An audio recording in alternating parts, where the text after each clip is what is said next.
The rifle crack echoed across Bitter Ridge just as Clara Whitmore's finger squeezed the trigger.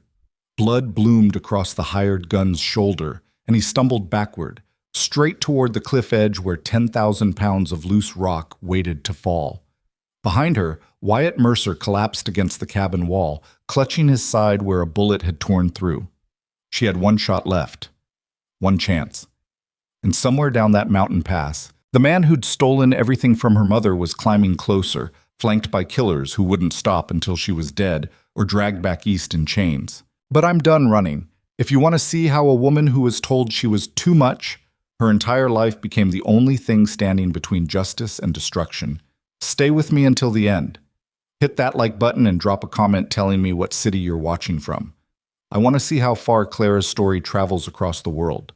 The stagecoach door slammed open before the wheels fully stopped, and Clara Whitmore tumbled onto the main street of Red Hollow, Wyoming territory, like a sack of grain someone forgot to tie down properly. She landed on her hands and knees in the mud. For a moment, she just knelt there, breathing hard, her fingers sinking into cold spring muck that smelled like horse manure in last week's rain. 11 days. 11 days crammed inside that rattling wooden box with 3 other passengers who'd stopped speaking to her after day 2. 11 days of her stomach trying to crawl out through her throat every time the wheels hit a rut. 11 days of wanting to scream but biting her tongue until it bled because proper young ladies didn't scream, didn't complain, didn't make themselves inconvenient. Clara was sick to death of being convenient. She pushed herself upright, ignoring the mud caked across her palms, and looked down at what used to be her second-best traveling dress. Now it was something you'd scrape off a barn floor. The hem was black with road dust, one sleeve had torn at the shoulder seam, and there were stains she couldn't even identify anymore. Her hair. She didn't even want to think about her hair. The careful bun she'd pinned that morning in Cheyenne had surrendered to chaos somewhere around the Third River crossing. "Well, ain't that a sight?" The voice came from her left, male, amused. Clara turned slowly. 3 cowboys stood outside what looked like a saloon, though the sign was so weathered she couldn't read the name.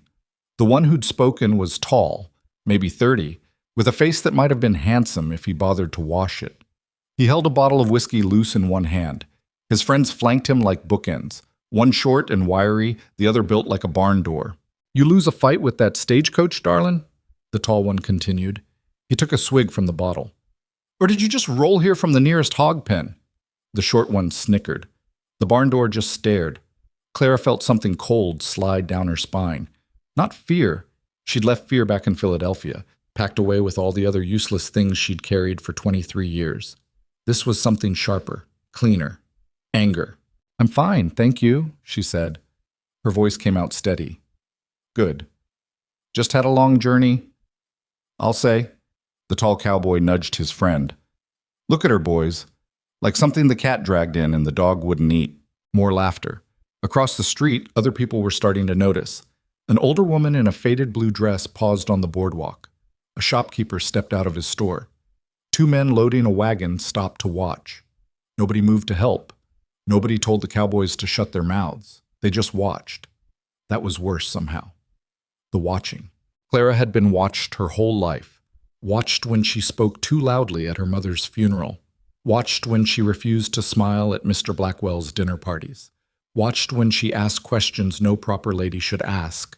When she walked too fast, laughed too hard, wanted too much. Always too much.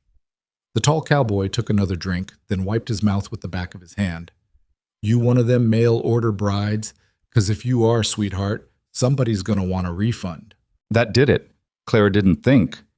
Thinking was what got you killed. Or worse, it got you married to men like Horace Blackwell because you were too polite to say no, too afraid to make a scene, too damn convenient to fight back. She crossed the muddy street in 4 strides, pulled her arm back, and slapped the cowboy across the face so hard his hat flew off his head and landed in a puddle 6 feet away. The crack of palm against cheek echoed down the entire street. Silence dropped like a curtain.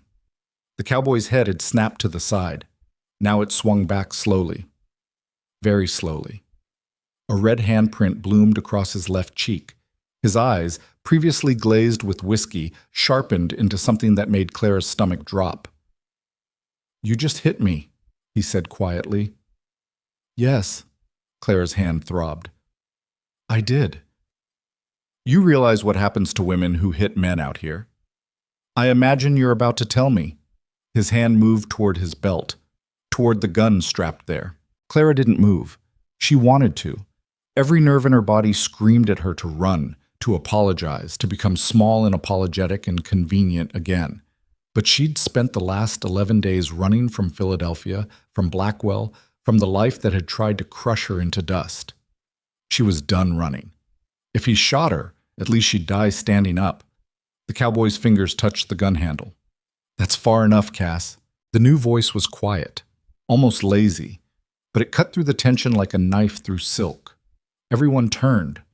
A man stepped off the boardwalk across the street. He wasn't young, maybe late 30s, with weather-beaten skin and the kind of deep tan you only got from spending years under the Wyoming sun. He wore simple clothes, dark pants, a wool shirt, a leather vest, no fancy gun belt, no badge, nothing that marked him as anyone important. But the way he moved made Clara think of a mountain cat she'd seen once in a traveling show.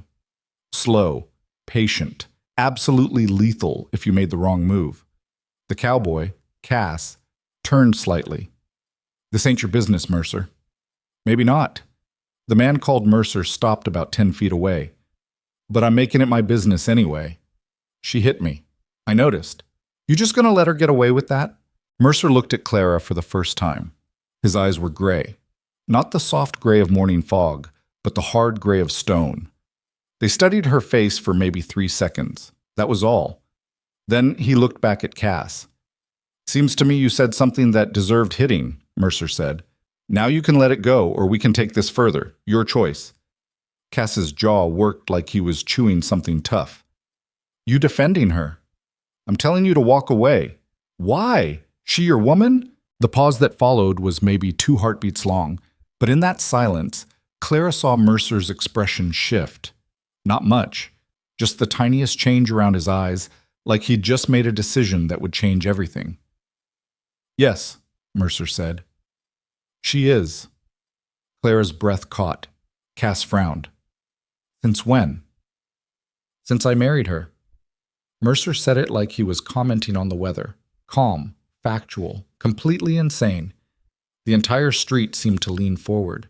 Clara knew she should say something, correct him, explain that they'd never met before 30 seconds ago. But something stopped her. Maybe it was the way Mercer stood between her and the armed drunk. Maybe it was the fact that nobody else in this entire town had moved to help her. Or maybe it was just that she was so damn tired of being alone. That right? Cass looked at Clara. You married to him? Clara met Mercer's eyes. He gave her nothing, no signal, no hint, no indication what he wanted her to say. Just that steady gray stare.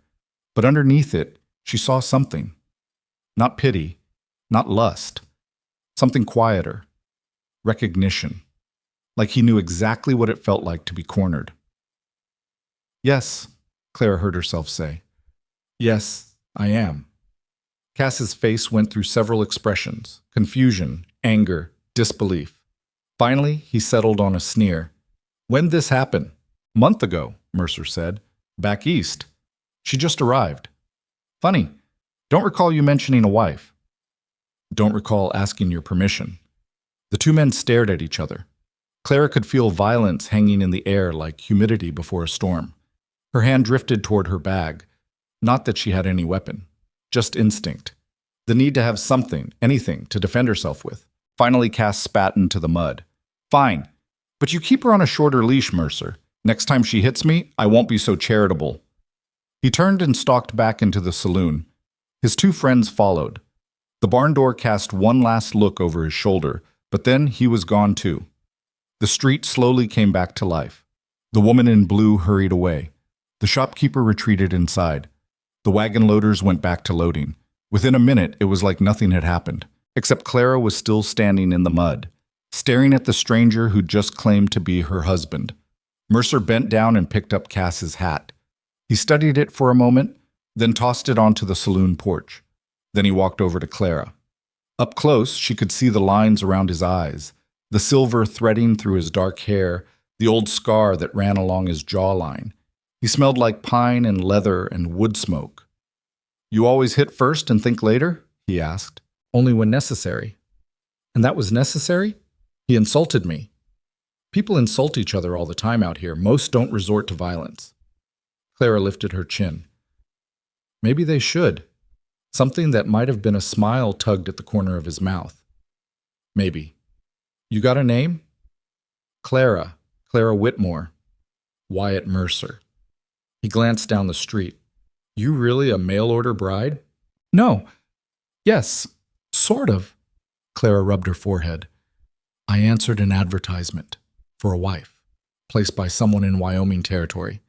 But the man who placed it wasn't supposed to meet me until next week, and I don't even know if he's in this town, and… She stopped. Why did you tell that man I was your wife? Wyatt looked at her, really looked at her. Not the way men usually looked, cataloging her face, her body, deciding if she was pretty enough to bother with. This was different, like he was trying to see past the mud and the exhaustion to something deeper. You looked like you needed help, he said finally. So you lied? Yes. Why? Already told you. You needed help. Clara shook her head. Nobody helps strangers for free. I just did. What do you want from me? Wyatt was quiet for a moment. Then he said, Truth? Please. I placed that advertisement. He said it simply. No drama. For a wife. Sent it to newspapers back east about 2 months ago. Got a letter back from a Clara Whitmore saying she'd be arriving mid-May. He tilted his head. Today's May 15th. Clara's mouth went dry. You're the one who needed a wife, yes. But you didn't even recognize me. Never saw you before. No photograph in your letter. Just your name and the date you'd arrive. He paused. Was half convinced you wouldn't show up at all. Clara stared at him. Of all the ways she'd imagined meeting her future husband, and she'd imagined plenty during those 11 horrible days in the stagecoach, this wasn't even close. You let me hit a man, she said slowly, before telling me who you were. You'd already hit him by the time I got there. You could have stopped it.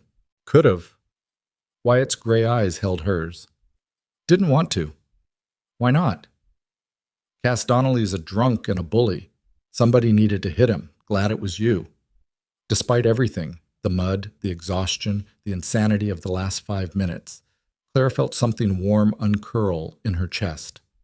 When was the last time someone had been glad she'd done something? When was the last time someone hadn't immediately told her to be smaller, quieter, more convenient? I have a cabin, Wyatt said, about 2 hours north of here, up in the mountains. It's small, gets cold in winter. Closest neighbor is 3 miles away. He paused. But it's safe, and it's yours if you want it. Clara looked around Red Hollow, the saloon, the mud, the people who'd watched her get humiliated and done nothing. Then she looked back at Wyatt Mercer. She didn't know him, didn't know if he was kind or cruel, generous or selfish, didn't know if she could trust him. But standing there in the middle of that street, covered in mud and shame, Clara made a decision. I want it, she said. Wyatt nodded. Get your things. I'll bring the wagon around. The wagon was old but sturdy, pulled by 2 horses that looked like they'd seen better days but could still get the job done. Clara's trunk, containing everything she owned in the world, fit in the back with room to spare. Wyatt helped her up onto the bench seat without comment, then climbed up beside her. They left Red Hollow, heading north. For the first mile, neither of them spoke. Clara watched the town disappear behind them, replaced by open prairie dotted with sagebrush. The mountains rose ahead, purple and massive against the afternoon sky. You can still change your mind, Wyatt said quietly. Clara glanced at him. What? This. He gestured vaguely at the wagon, the mountains, himself. All of it. I can turn around, take you back to town. You can catch the next stage heading east. I don't want to go east. Why not? Clara was silent. How did you explain something like that? How did you tell a stranger that going back east meant going back to Horace Blackwell, to his cold hands and colder eyes, to the life he'd tried to force her into after her mother died? I just can't, she said finally. Wyatt didn't push. He just drove. Another mile passed, then another. The sun was starting to dip toward the mountains, painting everything gold and orange. The man who placed that advertisement, Clara said suddenly. Why did he do it? Wyatt's hands tightened slightly on the reins. You already know it was me. I know, but I want to know why. He was quiet for so long Clara thought he wouldn't answer. Then, I'm 38 years old. Been living alone for the better part of 15 years. Got a cabin, some land, enough money to get by, but nobody to talk to, nobody to... He stopped, started again. It gets lonely up there. Thought maybe having a wife would help. Why not just find someone local? Tried. Women out here have options. Better options than a mountain hermit twice their age. You're not that old. Old enough. He glanced at her. What about you? Why'd you answer the advertisement? And there it was. The question Clara had been dreading. She could lie. Make up something comfortable and safe. Say she was looking for adventure, or a fresh start, or true love in the Wild West. But Wyatt had been honest with her. Maybe she owed him the same. I was running, Clara said. From what? A man named Horace Blackwell. Wyatt's jaw tightened slightly, but he didn't interrupt. He's a businessman, Clara continued. Real estate mostly. Very wealthy. Very powerful. After my mother died, he started coming around, offering to help, said he wanted to take care of me. She looked down at her hands. He didn't want to take care of me. He wanted to own me. Did he hurt you? Not physically, but he was going to. I could feel it, the way he looked at me, the way he'd stand too close, the way he'd touch my arm and not let go when I tried to pull away. Claire's voice hardened. He bought the boarding house where I worked, fired everyone except me, told me I could keep my job if I married him. So you ran? Yes. And that's it? Just ran? Clara hesitated. This was the dangerous part, the part that could get her killed if the wrong people found out. But Wyatt was already involved. He'd claimed her as his wife in front of witnesses. If Blackwell's men came looking, they'd come for both of them now. I took something, Clara said quietly. From Blackwell's office, papers, a ledger. Wyatt's head turned slightly. What kind of ledger? The kind that proves he's been stealing from widows for the last 10 years, buying properties for pennies on the dollar through fraud and intimidation, bribing officials, forging documents. She met his eyes, the kind that could put him in prison if it reached the right authorities. Where is it now? In my trunk, hidden in the lining of my winter coat. Wyatt looked forward again. His expression didn't change, but Clara saw his knuckles whiten on the reins. He'll come looking for you, Wyatt said. It wasn't a question. Yes? How bad? Bad. He can't let those papers reach a court. If they do, he'll lose everything. Will he send men? Probably already has. Wyatt absorbed this. The wagon creaked along. The mountains grew closer. You should have told me before we left town, he said finally. Clara's stomach dropped. Are you taking me back? No. She blinked. No? No. Wyatt's voice was flat, certain. But I need to know what I'm dealing with. How many men might come? What kind of resources he has? I don't know exactly, but he has money and connections, and he doesn't like losing. Nobody does. Wyatt was quiet for a moment, then, we'll need to be ready. Ready for what? For when they come. He glanced at her. Because they will come, Clara. Men like that always do. Clara felt something cold settle in her chest. I'm sorry. I didn't mean to drag you into this. You didn't drag me anywhere. I made a choice back in that street. You could still change your mind. So could you. Clara looked at him, this stranger who'd stepped between her and violence without hesitation, who'd lied to protect her, who'd offered her safety without asking for anything in return. I'm not changing my mind, she said. Wyatt nodded. Then neither am I. The cabin appeared as the sun touched the mountain peaks. It was small, just one room with a stone chimney, rough-hewn log walls, and a roof that had clearly been patched multiple times. A small barn stood nearby, along with a corral for the horses. Pine trees pressed close on three sides, and beyond them the mountains rose like stone walls, isolated, remote, safe. Wyatt helped Clara down from the wagon, then started unloading her trunk. Clara stood in the clearing, breathing in air that tasted like pine and snow and freedom. It's not much, Wyatt said, setting the trunk on the porch. But it's weather-tight, stoveworks, springs about 50 yards that direction. He pointed.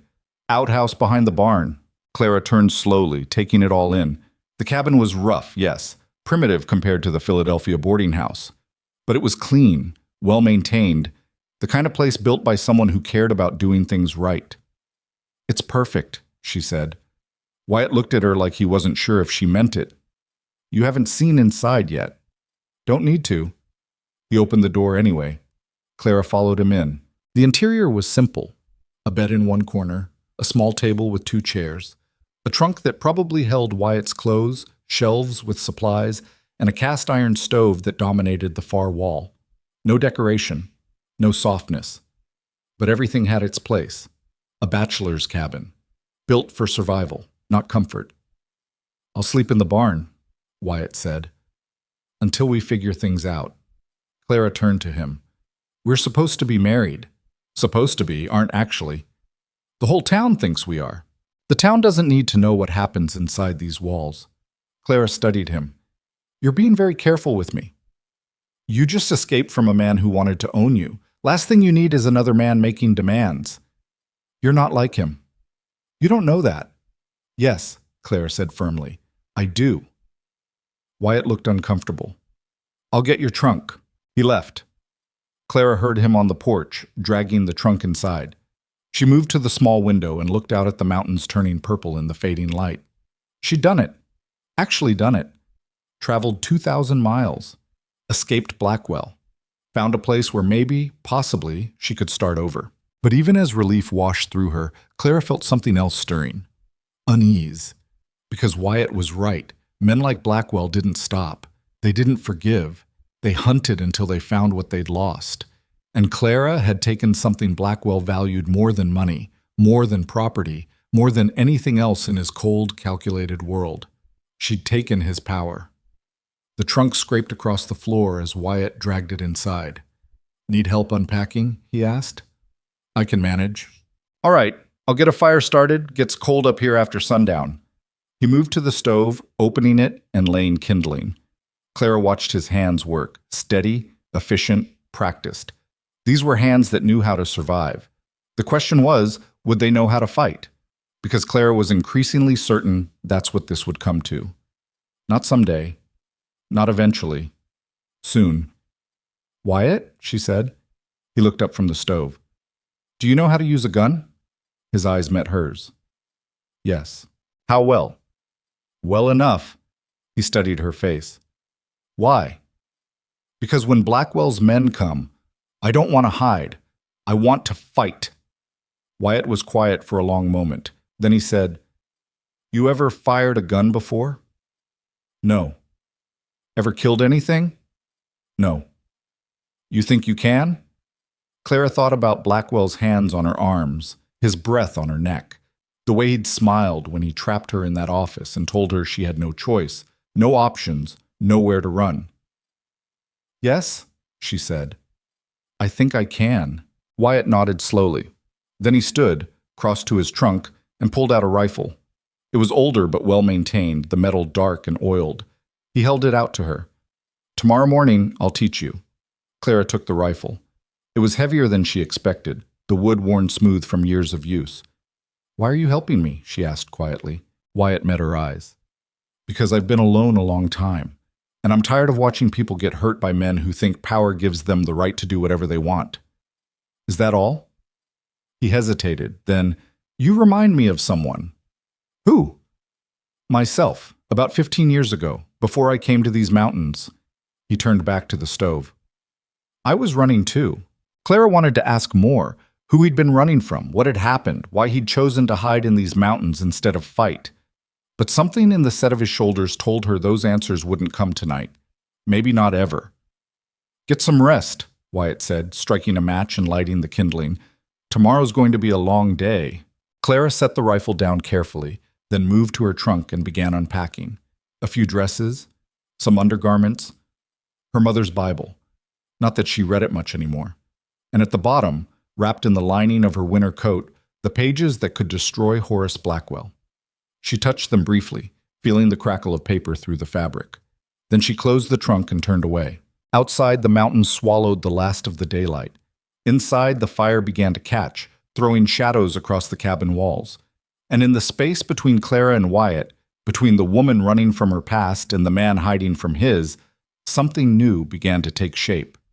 Not love, not yet, but maybe something better, understanding. The knowledge that sometimes survival wasn't about being strong or brave or perfect.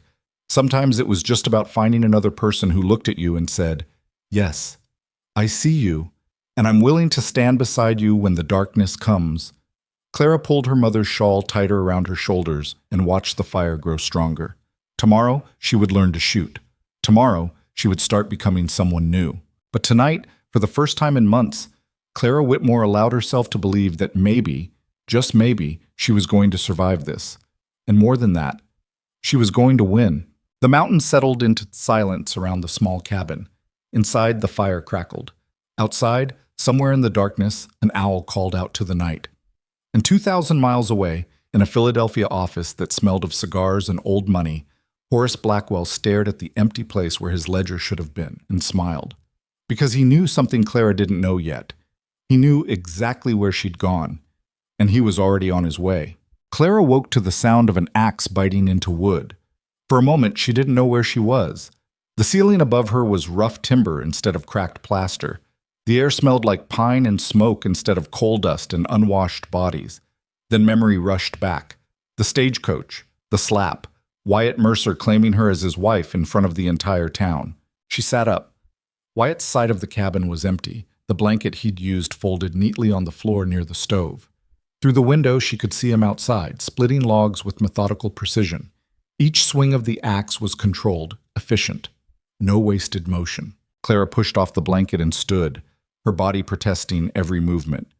11 days in a stagecoach followed by 2 hours in a wagon had left her feeling like she'd been beaten with a stick. She moved to the wash basin Wyatt had filled the night before and splashed cold water on her face. When she stepped outside, the morning air hit her like a slap. It was colder here than Philadelphia ever got, even in winter. Her breath misted in front of her face. Wyatt paused mid-swing when he saw her. "Thought you'd sleep longer." "Couldn't." Clara wrapped her arms around herself. "It's freezing. It's May. This is warm." He set another log on the chopping block. "Give it a few months, then you'll see cold." "I'm not sure I want to." Wyatt's mouth twitched. Not quite a smile, but close. "Coffee's inside, should still be hot. Should." Clara went back in and poured herself a cup from the pot on the stove. The coffee was strong enough to strip paint, but it was warm and that was what mattered. She carried it back outside and sat on the porch step, watching Wyatt work. After a few minutes, he stopped and wiped his forehead. "You ready?" "For what?" "The shooting lesson. Said I'd teach you." Clara's stomach tightened. In the cold light of morning, her declaration from last night seemed reckless. Foolish. What did she know about guns? About fighting? She was a boarding house clerk who'd spent her entire life being told to sit quietly and cause no trouble. But Blackwell was coming. That much was certain. "Yes," she said. "I'm ready." Wyatt nodded and disappeared into the barn. He emerged a minute later carrying 2 rifles and a canvas bag that clinked when he moved. "Come on." He led her away from the cabin into a clearing about 100 yards into the trees. Someone had set up targets here before. Old bottles, a few rusted cans, a plank with faded circles painted on it. "This is where you practice?" Clara asked. "When I need to." Wyatt set the rifles down and started pulling bullets from the canvas bag. "Haven't needed to in a while." "Why not?" "Not much to shoot at up here. Sometimes a cougar gets too close to the horses, or I need meat for winter. Otherwise," he shrugged. "Mostly I just want to be left alone." Clara watched him load one of the rifles with practiced ease. "Were you a soldier?" Wyatt's hands paused for just a fraction of a second. Then they continued loading. "No." "Then how do you know all this?" "My father taught me. Before he died." Wyatt finished loading and held the rifle out to her. "Here, feel the weight." Clara took it. The rifle was heavy, the metal cold even through the wood stock. "It's heavier than I thought. That one's lighter than mine. Still going to kick when you fire it, though." Wyatt moved behind her. "May I?" Clara nodded, not quite sure what he was asking permission for. Wyatt's hands settled on her shoulders, adjusting her stance. Feet shoulder width apart, weight balanced. Don't lock your knees. His touch was impersonal, professional, like a teacher correcting a student's posture. Bring the stock up to your shoulder, firm against you. That's where the kick goes. If you hold it loose, it'll bruise you bad. Clara pressed the rifle stock against her shoulder. It felt awkward, wrong. Cheek on the stock, Wyatt continued. Look down the barrel. See that little nub at the end? That's your sight. Line it up with what you want to hit. Clara squinted down the barrel. The sight wavered as she tried to hold everything steady. You're tensing up, Wyatt said. Breathe. Your whole body's shaking. I can't help it. Yes, you can. Breathe in, slow. Then let half of it out and hold. That's when you squeeze the trigger. Clara tried. Her breath came out ragged. Again, Wyatt said patiently. She tried again and again. On the fourth try, she managed to hold the sight almost steady. Better. Now squeeze the trigger. Don't pull, squeeze like you're trying not to scare it. Clara's finger found the trigger. It was colder than the rest of the metal. She squeezed. The rifle kicked like a mule. The explosion was so loud Clara's ears rang. The stock slammed into her shoulder hard enough to make her stumble backward. The bottle she'd been aiming at remained completely intact. Again, Wyatt said. Clara's shoulder already hurt. I missed. You'll miss a lot at first. Everyone does. Again. He reloaded for her, showed her again how to hold it, how to breathe. Clara fired. Missed. Fired again. Missed again. By the 10th shot, her shoulder was screaming, and she still hadn't hit anything. I can't do this, she said, lowering the rifle. You can. I've missed every single shot. So, you've only been shooting for 20 minutes. Wyatt took the rifle from her and set it down. You expected to be an expert right away? I expected to hit something. Why? The question caught her off guard. What? Why did you expect that? Wyatt leaned against a tree, arms crossed. You've never fired a gun before in your life. Why would you be good at it immediately? Clara opened her mouth, closed it. She didn't have an answer. People aren't born knowing how to shoot, Wyatt said. It's a skill, takes time, practice. You're going to miss a lot before you start hitting. I don't have a lot of time. You said Blackwell's men might come. Might, not definitely. And even if they do, could be weeks, months even. Or days, Wyatt nodded. Or days. But standing here telling yourself you're not good enough isn't going to help. You want to quit? Clara looked at the targets. The intact bottles. The unblemished cans. Every single one mocking her. Then she thought about Blackwell's face when he'd cornered her in his office. The way he'd smiled. Like he already owned her and was just waiting for her to realize it. No, she said. I don't want to quit. Then pick up the rifle. Clara picked it up. They spent another hour in the clearing. Wyatt was patient but firm, correcting her stance, her breathing, her trigger squeeze. By the time the sun was high overhead, Clara's shoulder was one massive bruise, and she'd finally shattered one bottle. The sound of breaking glass was the most satisfying thing she'd heard in weeks. There, Wyatt said. See? You can do it. Clara stared at the broken bottle, breathing hard. One hit out of maybe 40 shots. It wasn't much, but it was something. We should head back, Wyatt said, gathering the rifles. I need to ride into town this afternoon. Clara's head snapped up. Why? Supplies, and I want to hear if anyone's been asking questions. About me? About strangers passing through. About women traveling alone. He started walking back toward the cabin. Better to know what's coming. Clara followed, cradling her sore shoulder. What if someone recognizes you, asks about your new wife? Then I'll tell them the truth. You're my wife, and you're staying at the cabin. The lie's getting complicated. Wyatt glanced back at her. It's only a lie if we don't follow through. Clara's steps faltered. What does that mean? Means if you want to make this real, we can. Go to the preacher in town, make it official. He kept walking. Or we can keep it the way it is. Up to you. You'd really marry me, knowing Blackwell's coming? Knowing I might bring trouble down on you? Trouble's already here. Wyatt's voice was flat. The minute I claimed you in that street, I painted a target on both of us. Piece of paper won't change that. They reached the cabin. Wyatt set the rifles on the porch and turned to face her properly.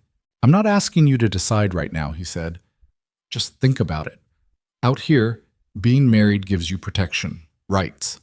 If something happens to me, the land is yours, the cabin, everything.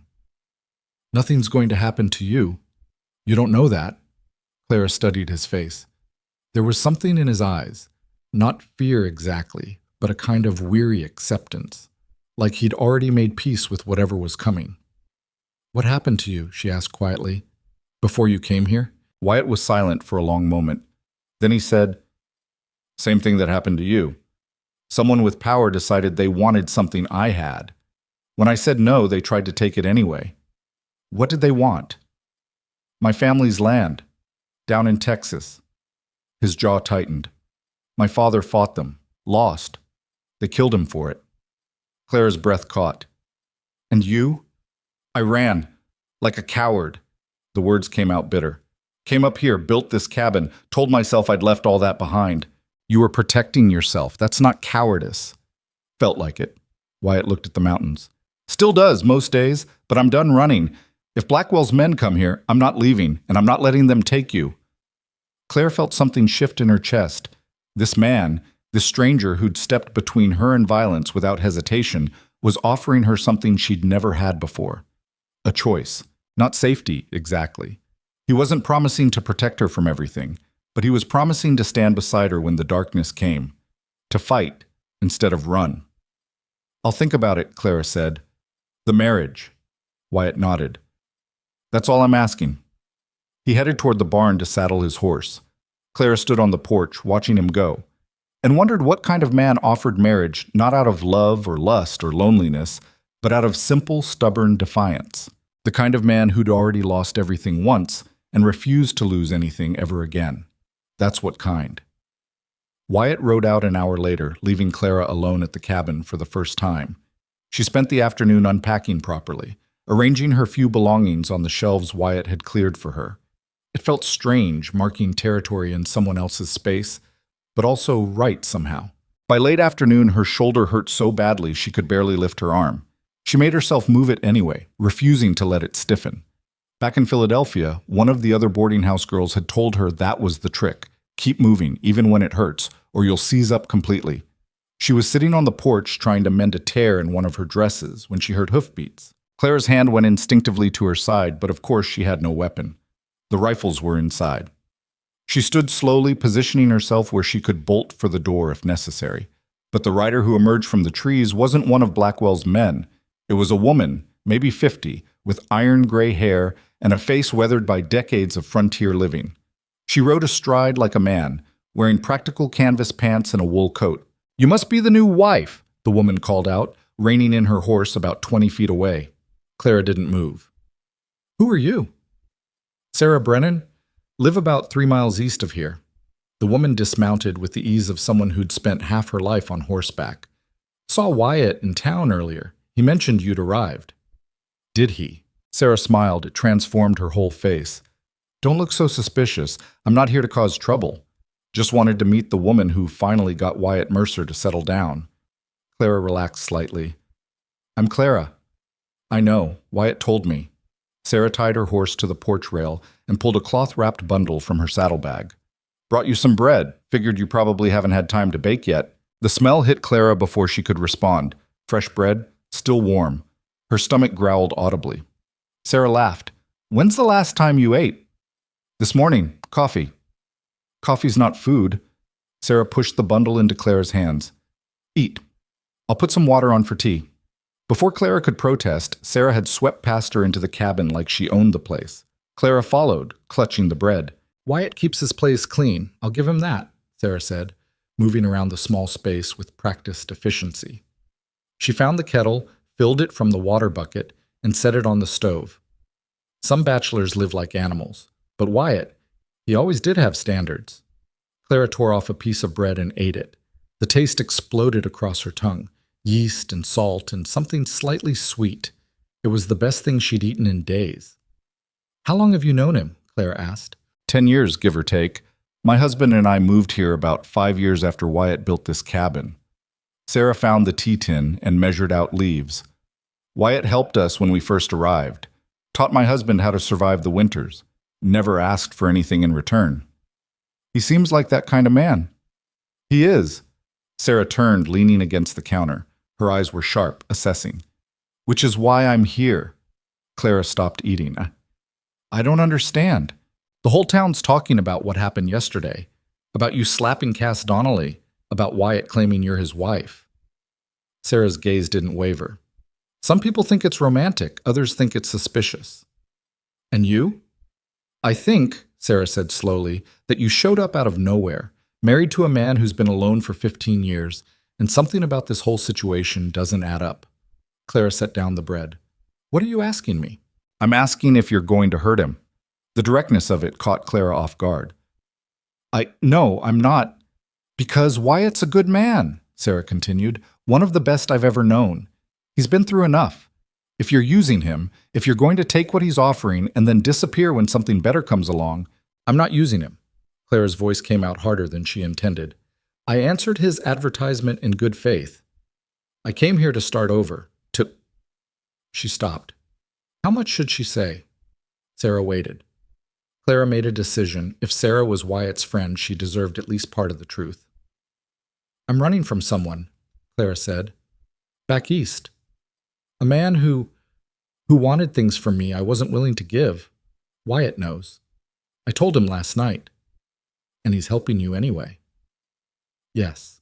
Even knowing it might bring trouble to his door. Yes. Sarah studied her for a long moment. Then she nodded. All right. All right? All right, I believe you. The kettle started whistling. Sarah turned to deal with it. But Clara, if this man you're running from does come here, you can't let Wyatt face him alone. He'll try to... That's the kind of man he is. But he's not as young as he used to be. And he's been alone too long. I don't want him to face anything alone, Clara said. That's why he's teaching me to shoot. Sarah's eyebrows rose. Is he now? This morning. I'm terrible at it. For now, but Wyatt's a good teacher, patient. Sarah poured the tea into 2 cups. My husband once shot himself in the foot trying to reload a rifle. Wyatt taught him anyway. Never made him feel stupid about it. Despite everything, Clara smiled. That does sound like him. They sat at the small table, drinking tea and eating bread. Sarah told her about the other families in the area, not many, spread out across the mountains. About the winters, which could bury the cabin under 8 feet of snow. About the supplies Clara would need, the preservation techniques, the 100 small skills that meant the difference between surviving and dying out here. It should have been overwhelming. It was overwhelming. But Sarah talked like it was all perfectly normal. Just another day on the frontier. You'll learn, Sarah said, reading Clara's expression. We all did. I was a Philadelphia girl myself, believe it or not. Clara's head snapped up. Philadelphia? Born and raised. Came west with my husband 20 years ago. Sarah smiled. So I know how you feel right now, like you've landed on the moon. That's exactly how it feels. It gets better and worse, sometimes at the same time. Sarah finished her tea and stood. I should get going. Need to be home before dark. Clara walked her outside. Sarah untied her horse and swung into the saddle with enviable ease. One more thing, Sarah said, looking down at Clara. If you need help, real help, the kind Wyatt can't give, you ride to my place. 3 miles east, follow the creek. Can't miss it. Why would I need that kind of help? Sarah's expression turned serious. Because men like the one you're running from, they don't fight fair. And sometimes having another woman around makes all the difference. She gathered her reins. Welcome to Wyoming, Clara Whitmore. Try not to get killed. Then she rode off into the trees, leaving Clara standing alone in the clearing. Wyatt returned just before sunset, his saddlebags heavy with supplies. Clara helped him unload flour, sugar, coffee, ammunition, lamp oil, the essentials of frontier life. Sarah Brennan came by, Clara said, carrying a sack of flour inside. Wyatt paused. What did she want? To meet me. Make sure I wasn't going to hurt you. She said that? More or less? Wyatt shook his head, but Clara saw the corner of his mouth twitch. Sarah's protective. She cares about you. Her husband and I have been through some things. She's good people. Wyatt set down the last of the supplies. She give you any trouble? No. Brought bread, told me I could come to her if I needed help. Smart woman. They worked in silence for a while, putting things away. Then Wyatt said, I heard some things in town. Clara's hand stilled. What kind of things? Someone was asking questions at the general store yesterday morning. Man with an Eastern accent. Wanted to know if anyone had seen a woman traveling alone. Young, dark hair, thin. Clara's heart started pounding. Did they describe me specifically? No, but close enough. Wyatt met her eyes. He left town heading south, but Clara, he was asking the right questions, and someone's going to remember you eventually, if they haven't already. How long do we have? I don't know. Could be he was just checking towns at random. Could be he knows exactly where you went, and he's just gathering information first. Wyatt moved to the window, looking out at the darkening mountains. Either way, we need to be ready. Clara joined him at the window. What does ready look like? More shooting practice, every day until you can hit what you aim at. I'll teach you the land around here, the trails, the hiding spots, where the passes are. He was quiet for a moment. And we should probably make the marriage legal. Why? Because if something happens to me, you'll need those papers. To keep the land, to have rights. He glanced at her. Unless you've decided you don't want that. Clara thought about Sarah's warning, about Blackwell's man already asking questions in town, about the fact that she was standing in a cabin in the Wyoming mountains with a man she'd known for less than 2 days, discussing marriage like it was a business transaction. It was insane. But so was everything else about her life right now. All right, she said. Let's do it. Wyatt turned to face her properly. You're sure? No, but I don't think being sure matters anymore. Something that might have been respect flickered across Wyatt's face. We can ride to town tomorrow, find the preacher. What do I need to bring? Just yourself. Clara nodded. Then, because she needed to know, Wyatt, after we're married, what changes? He understood what she was asking. Nothing you don't want to change. The marriage is for protection. Legal standing, not... He stopped. Started again. I'm not expecting anything from you, Clara. Not that. What if I wanted to give it anyway? The question hung in the air between them. Wyatt's eyes darkened. Then we'd have that conversation. When you were ready. If you were ready. He turned away, giving her space. But there's no rush. And no expectations.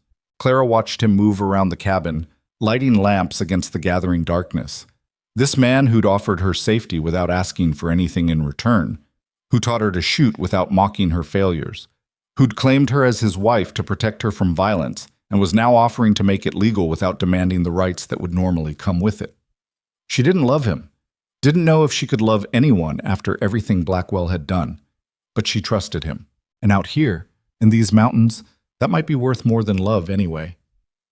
Thank you, Clara said quietly. Wyatt looked up. For what? For not being like him, like Blackwell. That's a low bar. It's higher than you'd think. They ate dinner in comfortable silence, salt pork and beans, simple but filling. Afterward, Clara washed the dishes while Wyatt cleaned the rifles. The domesticity of it felt strange, foreign, but also right in a way she couldn't quite name. When full darkness fell, Wyatt took his blanket and headed for the door. You don't have to sleep in the barn, Clara said. He paused. Wouldn't be proper. We're getting married tomorrow. I think we're past proper. Wyatt looked at her for a long moment. Then he spread his blanket near the stove, as far from the bed as the small cabin allowed. Holler if you need anything. Clara climbed into bed fully clothed, too exhausted to care about comfort. But sleep didn't come easy. Every sound outside made her tense. The wind in the trees, an owl calling, the horses shifting in the barn.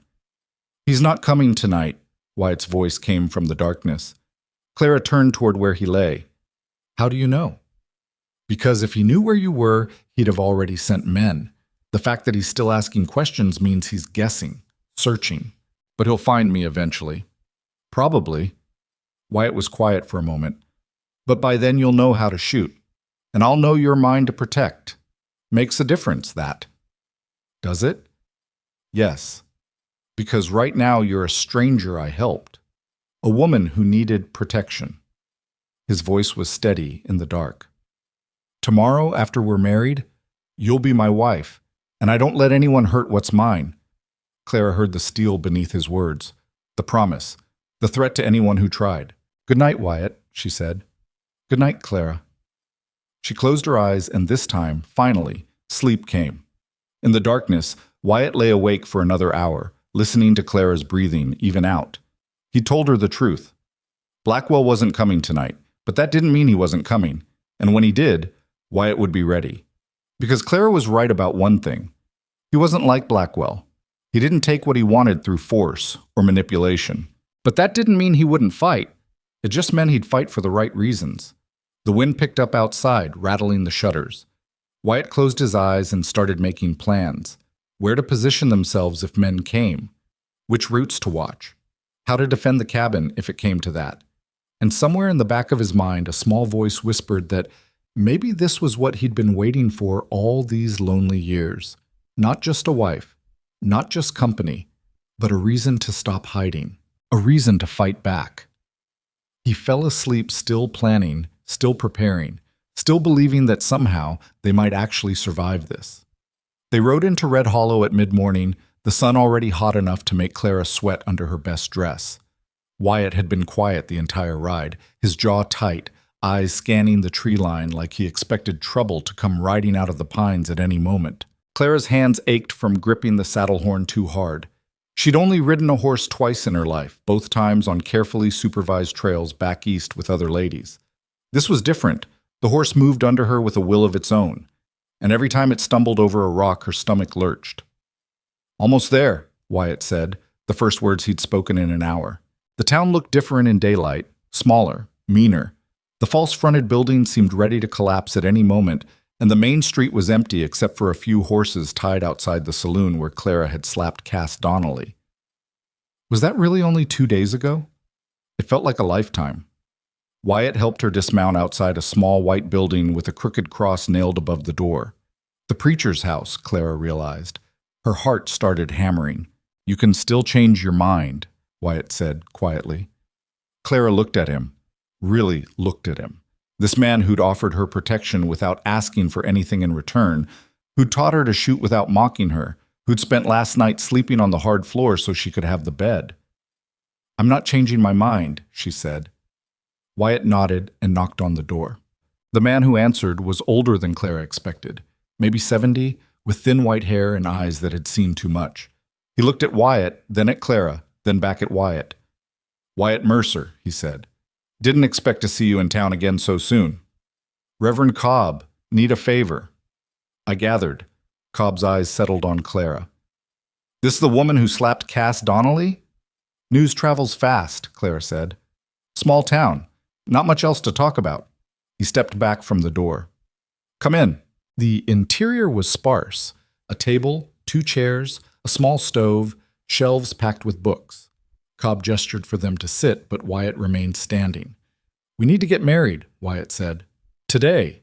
Now, if possible." Cobb's eyebrows rose. "In a hurry?"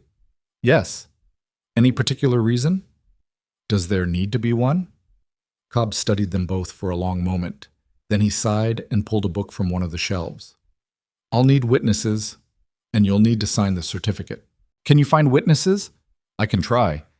Though most folks in town are going to want to know why Wyatt Mercer, who's been alone for 15 years, is suddenly getting married to a woman who arrived 2 days ago." "Tell them it's none of their business," Wyatt said flatly. "I could, but they'll talk anyway." Cobb looked at Clara. "You sure about this, miss? You look like you've been rode hard and put away wet. If someone's forcing you—" "Nobody's forcing me," Clara said. "I'm here of my own will. And you understand what marriage means? Out here it's not like back east. You can't just walk away if things get difficult." "I understand." Cobb didn't look convinced, but he nodded anyway. "Wait here. I'll find witnesses." He left them alone in the small room. Clara sat down at the table, her legs suddenly unsteady. Through the window, she could see people starting to gather on the street, drawn by the sight of Wyatt's horse outside the preacher's house. "They're all staring," Clara said. Wyatt glanced out the window. "Let them." "Doesn't it bother you?" "No." He turned back to her. "Does it bother you?" Clara thought about Philadelphia, about the way Blackwell's friends had stared at her at parties, cataloging her flaws, whispering behind their fans. Those stares had felt like knives. These stares were different. Curious, yes, but not cruel. No, she said. It doesn't bother me. Cobb returned 15 minutes later with two men Clara didn't recognize. One was young, maybe 20, with nervous hands that wouldn't stay still. The other was older, stocky, with a face that suggested he'd seen everything and been impressed by none of it. "This is Tom Fletcher," Cobb said, gesturing to the younger man. "And Jack Brennan." Claire's head snapped up. "Brennan? Like Sarah Brennan?" Jack smiled. "My wife. She told me you'd stopped by the cabin yesterday. Said you seemed all right." "That's high praise from Sarah," Wyatt said. "It is." Jack's eyes held a warning. "Don't make her regret it." "Wouldn't dream of it." Cobb opened his book and cleared his throat. "All right then. Let's get this done. Stand here, both of you." Clara stood beside Wyatt, acutely aware of how tall he was, how solid. Her hands were shaking. She clasped them together to hide it. Cobb started reading from the book. The words washed over Clara, something about commitment and partnership and forsaking all others. It sounded formal, official, permanent. Her throat felt tight. "Do you, Wyatt James Mercer, take this woman to be your lawfully wedded wife?" "I do," Wyatt said. His voice was steady. Cobb turned to Clara. "Do you, Clara Ann Whitmore, take this man to be your lawfully wedded husband?" Clara opened her mouth. The words stuck. She thought about Blackwell forcing her into a corner of his office, the way his hand had gripped her wrist hard enough to bruise, the smile on his face when he told her she had no choice. This wasn't that. Wyatt had given her a choice. Multiple choices. He told her she could leave, could say no, could change her mind right up until the last second. Nobody had ever given her that before. "I do," Clara said. Cobb nodded. "Then by the power vested in me by the territory of Wyoming, I pronounce you husband and wife. Wyatt, you may kiss your bride." Wyatt turned to Clara. He looked uncertain for the first time since she'd met him. "May I?" he asked quietly. Clara nodded. Wyatt leaned down and pressed his lips to hers. It was brief, chaste, nothing like the kisses she'd read about in novels. But it was honest, and that mattered more. When he pulled back, Clara saw something in his eyes that made her chest tight. Not love, they barely knew each other, but something close to it. Respect, maybe. Or recognition. The understanding that they were in this together now. "Congratulations," Cobb said dryly. "Sign here." Clara signed the certificate with a hand that still trembled slightly. Wyatt signed below her, his handwriting surprisingly neat. Tom and Jack signed as witnesses, and then it was done. She was married. Clara Mercer. It didn't feel real. They left the preacher's house to find half the town gathered in the street. Someone had spread the news fast. Clara saw the woman in the blue dress from 2 days ago, the shopkeeper, and, her stomach dropped, Cass Donnelly, leaning against the saloon porch with his arms crossed. "Well, well," Cass called out, "if it ain't the happy couple." Wyatt's hand found Clara's elbow, steadying her. "Cass, didn't waste any time, did you, Mercer? 2 days and you've already got her wearing a ring." Clara looked down. She wasn't wearing a ring. Neither was Wyatt. "That's none of your concern," Wyatt said. "Maybe not. But I got to wondering, what kind of woman shows up out of nowhere and marries a man she just met?" Cass pushed off the porch and walked toward them. He'd been drinking already despite the early hour. Makes a man curious. Be curious somewhere else. Or what? Cass stopped about 6 feet away. "You going to shoot me, Mercer? In front of all these witnesses?" "If I have to." The crowd went very still. Clara felt the tension ratchet up like a physical thing pressing against her skin. "Cass." Jack Brennan stepped forward, positioning himself between Cass and Wyatt. "You're drunk. Go sleep it off. I'm not drunk enough to miss what's happening here." Cass jabbed a finger toward Clara. "That woman shows up covered in mud, slaps me like she owns the place, and suddenly Mercer's marrying her? Something's not right." "Maybe," Sarah Brennan's voice cut through the crowd. Clara turned to see her pushing through the gathered people, her expression hard as granite. Or maybe Wyatt's just smart enough to recognize a good woman when he sees one. Unlike some men I could mention. Cass's face darkened. "Stay out of this, Sarah." "Or what? You'll hit me too?" Sarah stopped next to Clara, shoulder to shoulder. "We all saw you reach for your gun 2 days ago, over words. So maybe the question isn't what's wrong with Clara, maybe it's what's wrong with you." A murmur rippled through the crowd. Clara saw several people nod. Cass looked around and seemed to realize he was losing the room. Fine, but mark my words, something about this whole situation stinks. And when the truth comes out, don't say I didn't warn you. He turned and stalked back into the saloon. His two friends followed, casting dark looks over their shoulders. The crowd began to disperse, people drifting back to their business. But Clara caught fragments of conversation as they went. Awfully quick. Saw how Wyatt looked at her, though. Desperate, if you ask me. Sarah squeezed Clara's arm. Don't listen to them. Half this town would marry a snake if it meant not being alone anymore. That's comforting, Claire said. Wasn't meant to be comforting, was meant to be true. Sarah looked at Wyatt. You taking her back to the cabin now? Yes. Good. Keep her there for a while. Let the gossip die down. She smiled at Clara. Congratulations, by the way. You're officially part of the community now, for better or worse. Feels more like worse at the moment. Give it time. Sarah headed toward where Jack was waiting with their horses. And Clara? Learn to shoot straight. Something tells me you're going to need it. They rode back to the cabin in silence, the marriage certificate folded in Wyatt's saddlebag. Clara's mind was spinning. She was married, actually married, to a man she'd known for 3 days. What had she done? But when they reached the cabin and Wyatt helped her down from the horse, his hands gentle on her waist, Clara felt some of the panic ease. This was right. Maybe not in the traditional sense, maybe not the way things were supposed to happen, but right for her, for now. I'll see to the horses, Wyatt said. You should rest. I'm not tired. Your shoulder's bothering you. I can see you favoring it. Clara touched her shoulder automatically. It was still sore from yesterday's shooting practice, a deep ache that went down to the bone. I can shoot anyway, she said. I know, but you need to let it recover between sessions or you'll do permanent damage. Wyatt led the horses toward the barn. We'll practice again tomorrow. Clara went inside and stood in the middle of the cabin, her cabin now, legally, and tried to make sense of the day. Married. She was married. The word kept repeating in her head like a bell. She pulled out the stolen ledger pages from her trunk and spread them on the table, the evidence against Blackwell, written in his own hand. Property transfers, forged signatures, bribes paid to officials. It was all there. The question was what to do with it. Sending it to authorities back east seemed impossible now. How would she even get it there without Blackwell intercepting it? And who could she trust? Blackwell had judges and politicians in his pocket. You're thinking too loud. Clara looked up to find Wyatt standing in the doorway, watching her. I'm trying to figure out what to do with these, she said, gesturing to the papers. Wyatt came closer and studied them. This the evidence you mentioned? Yes. Proof of everything Blackwell's done. But I don't know how to get it to anyone who matters. There's a federal marshal who comes through Cheyenne every few months. Straight shooter, from what I hear. Doesn't owe anyone anything.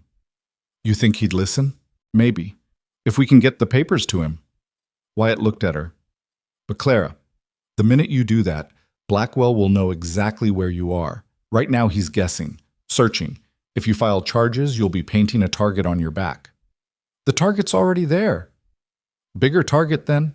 Clara gathered the papers and folded them carefully. So what do you suggest? I suggest we wait, keep training, get you good enough with a rifle that you can defend yourself if, when, they come. Wyatt moved to the window, looking out at the mountains. And we watch. Someone's already asking questions in town. Eventually they'll work their way here. And then what? Then we deal with it. Clara heard the grimness in his voice, the resignation. You really think it'll come to violence? Wyatt turned to face her. Yes, I do. Men like Blackwell don't give up. They don't accept no. And they don't let people make fools of them. He paused. You stole from him, embarrassed him, ran away. In his mind, that's 3 strikes. He won't stop until he gets you back. Or until he's dead. Or until we're dead. That too. The honesty of it was brutal, but Clara appreciated it more than false comfort. Then we better make sure we're the ones left standing, she said. Something like approval flickered across Wyatt's face. Tomorrow we shoot again, and I'll start teaching you the land, the trails, where to run if things go wrong. I'm not running anymore. Sometimes running's the smart play. I've been running my whole life. I'm done. Wyatt studied her for a long moment. All right, then I'll teach you to fight instead. They spent the rest of the afternoon preparing. Wyatt showed Clara where he kept the extra ammunition, how to load the rifles quickly, where the best defensive positions were around the cabin. He spoke in clipped sentences, all business, like he was preparing for a siege. Maybe he was. As the sun set, Clara made dinner while Wyatt reinforced the cabin shutters. The domesticity of it felt surreal against the backdrop of what they were actually doing, preparing for war. Wyatt, Clara said as they ate, what you said earlier about running from Texas, about your father. Wyatt's fork paused halfway to his mouth. What about it? Did you ever want to go back, get revenge? Every day for the first 5 years. He set down his fork. Then the wanting faded, turned into something else. What? Emptiness. Just this hollow space where anger used to be. He looked at her. That's what running does. It saves your life, but it hollows you out, leaves you with nothing but survival. Is that what you've been doing up here? Just surviving? Until 2 days ago? Yes. Clara's throat tightened. And now? Now I'm married to a woman who slaps drunk cowboys and steals evidence from powerful men. His mouth twitched.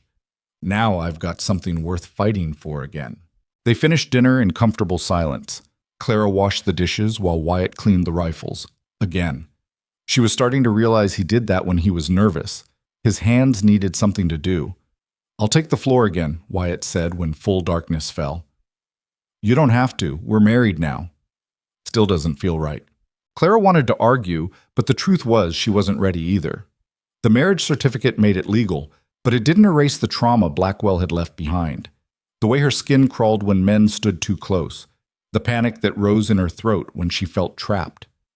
Thank you, she said quietly, for understanding. Wyatt just nodded and spread his blanket near the stove. Clara lay in bed, staring at the ceiling, listening to Wyatt's breathing even out. She thought about the marriage, about Cass Donnelly's suspicious eyes, about Sarah's warning to learn to shoot straight.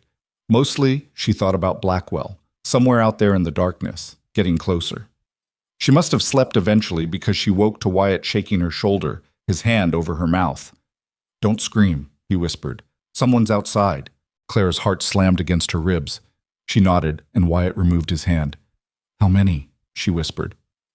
Don't know, but I heard horses. Multiple. He pressed a rifle into her hands. Stay low, away from the windows. Clara's hand shook as she gripped the rifle. This was it. This was what they'd been preparing for. Wyatt moved to the window, peering through a crack in the shutters. Clara crouched behind the table, the rifle heavy in her hands.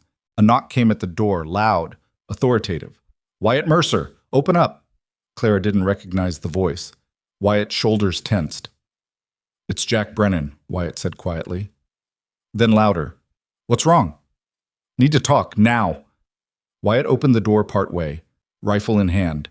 Jack stood on the porch, his horse still saddled behind him. Even in the darkness, Clara could see the tension in his face. What happened? Wyatt asked. Riders came through town this evening. 3 men, Eastern accents, asking about a woman. Jack's eyes found Clara in the shadows. They had a description, down to the color of her dress. Clara's blood turned to ice. Where are they now? Wyatt demanded. Left heading north about an hour ago, but Wyatt... Jack's voice dropped. One of them had a badge. Federal marshal, or so he claimed. Said he's looking for a fugitive, a woman wanted for theft. That's a lie, Clara said, stepping forward. Maybe so. But he had papers. A warrant.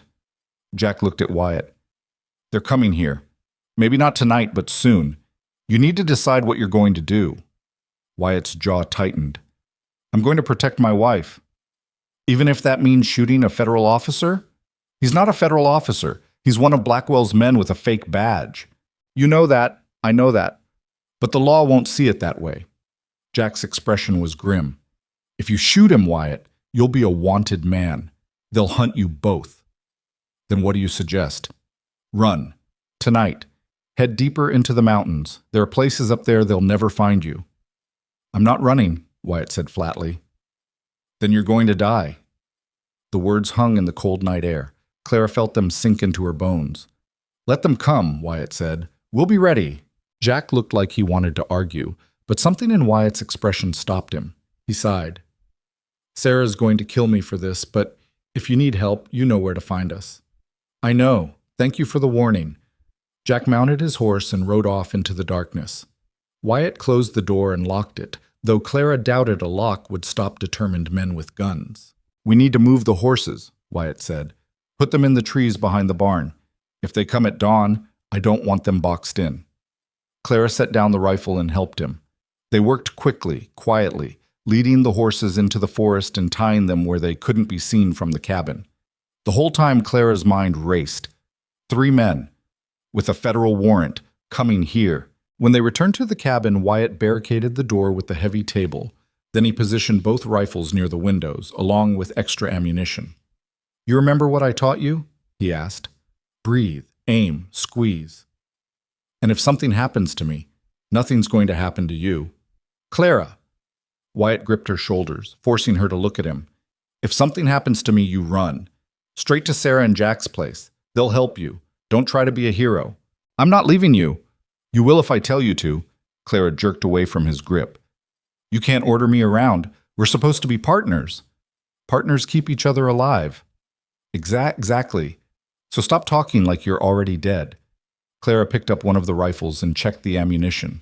Her hands were steadier now. Anger burned away fear. We face this together, or not at all. Wyatt stared at her. Then, incredibly, he smiled. You're stubborn. You're just figuring that out now? No, but I'm appreciating it more. They spent the rest of the night watching from the windows, waiting for riders that didn't come. As dawn broke gray and cold over the mountains, Clara finally allowed herself to believe they had another day. One more day to prepare, one more day to practice, one more day before the violence finally caught up with them. Get some rest, Wyatt said as sunlight filtered through the cracks in the shutters. I'll keep watch. Wake me in 2 hours. We'll switch. Clara, 2 hours. Then you rest. She met his eyes. Partners, remember? Wyatt nodded slowly. Partners. Clara lay down on the bed, fully clothed, the rifle within arm's reach. She didn't expect to sleep, but exhaustion pulled her under within minutes. She dreamed of Philadelphia, of Blackwell's office, of being trapped with nowhere to run. But this time when Blackwell reached for her, Clara had a rifle in her hands. And she didn't hesitate.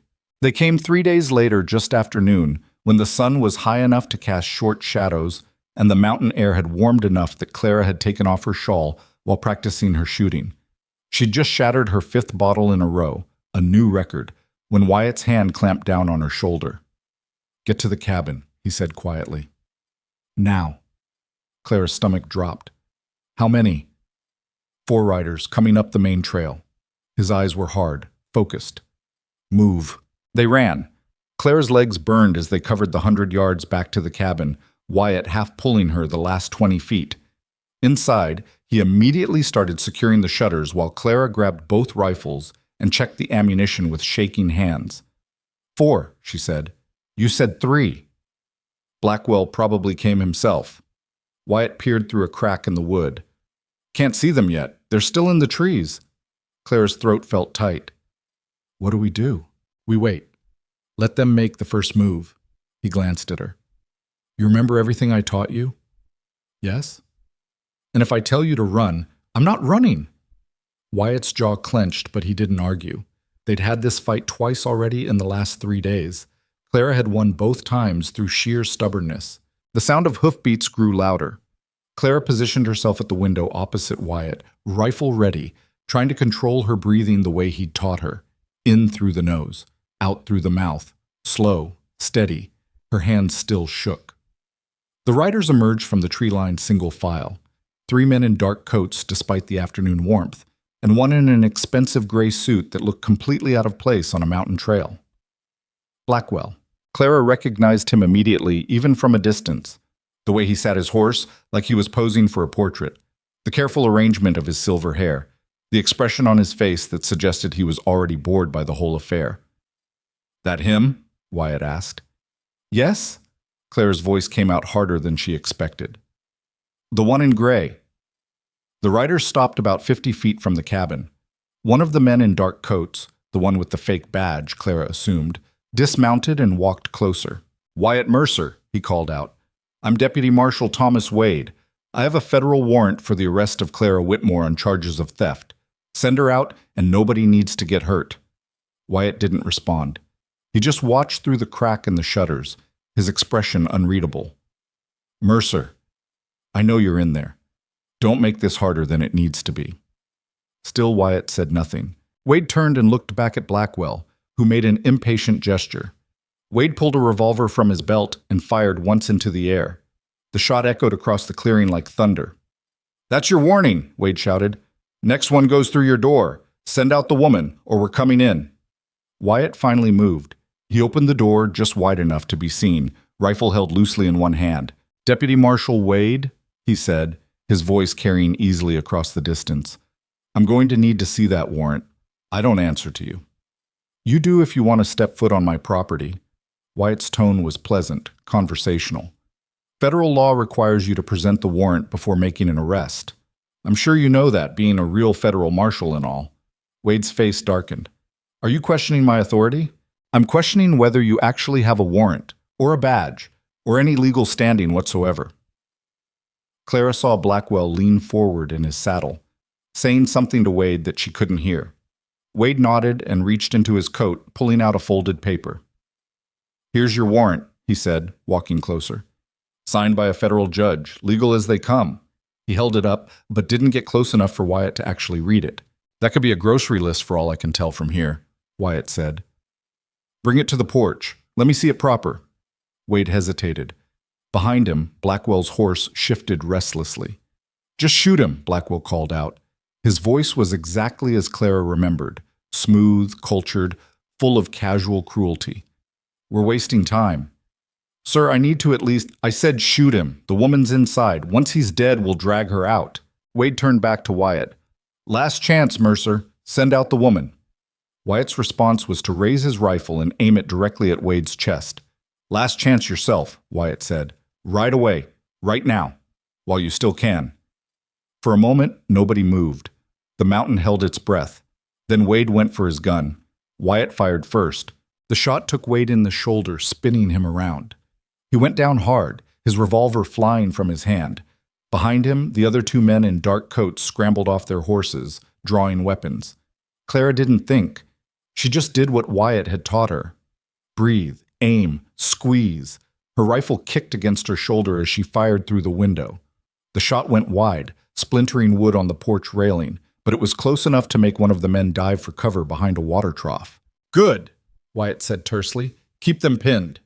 He fired again, forcing the second man to take cover behind the horses. Blackwell's mount reared, nearly throwing him. He fought to control it, his cultured composure cracking into something uglier. "Kill them both!" Blackwell screamed. "I don't care how. Just kill them!" Wade was crawling toward his gun, leaving a trail of blood in the dirt. Clara tracked him with her rifle, her finger on the trigger, but she couldn't make herself fire. He was wounded, helpless. "Clara!" Wyatt's voice was sharp. "He's still dangerous!" Before she could respond, Wade grabbed his revolver and rolled onto his back, aiming at the cabin.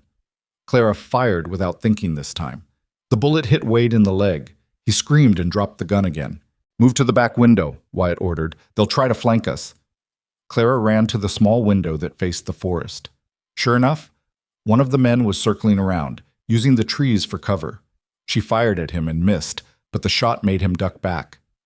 "How much ammunition do we have?" she asked. "Enough.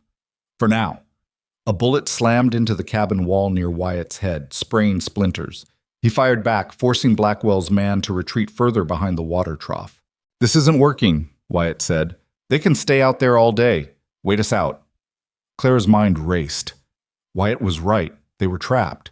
The men outside had cover, horses, and probably more ammunition. Eventually, they'd get brave enough to rush the cabin, or they'd burn them out. Unless... Clara remembered something Wyatt had shown her 2 days ago. A narrow trail that led up the mountain behind the cabin through a crack in the rocks. He'd said it was dangerous, loose shale, easy to slip, but it led to a ridge overlooking the clearing. High ground. "The ridge," Clara said. "The one you showed me." Wyatt's eyes snapped to her. "What about it?" If we could get up there, we'd have the advantage. We could shoot down at them. It's too exposed. They'd see us climbing. Not if you keep them busy.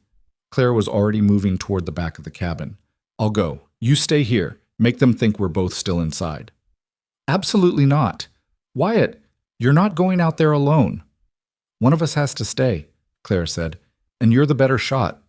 If they try to rush the cabin while I'm gone, you can hold them off. Wyatt looked like he wanted to argue, but another bullet punched through the shutter near his head. He ducked, cursed, and fired back blindly. Fine, he said, but you take my rifle. It's more accurate at distance. They switched weapons. Wyatt showed her how to adjust the sights, speaking quickly while bullets continued to hammer the cabin walls. Once you're up there, you'll have maybe 3 good shots before they figure out where you are, he said. Make them count. Take out the one behind the trough first. He's the biggest threat. Then the one in the trees if you can see him. What about Blackwell? Wyatt's expression went cold. Save him for last. Let him see it coming. Clara nodded and moved to the back door. Wyatt grabbed her arm. If this goes wrong, it won't. Clara. His eyes held hers. If this goes wrong, you run. Straight through the forest to the Brennans. You don't look back. You don't try to help me. You just run. Promise me. Clara wanted to argue, but the look on his face stopped her. I promise. Liar. But he released her arm. Go. I'll give you cover. Clara slipped out the back door while Wyatt opened fire from the front windows, the shots coming fast and loud. She ran low and hard toward the tree line, expecting at any second to feel a bullet tear through her. But no shots came. The men were focused on the cabin, on Wyatt's muzzle flashes in the windows. Clara reached the trail and started climbing. The path was even worse than she remembered, loose rock that shifted under her boots, sharp enough to cut through her skirt. Her hands were bleeding within the first 20 feet from grabbing at the stone for balance. The rifle on her back kept snagging on branches.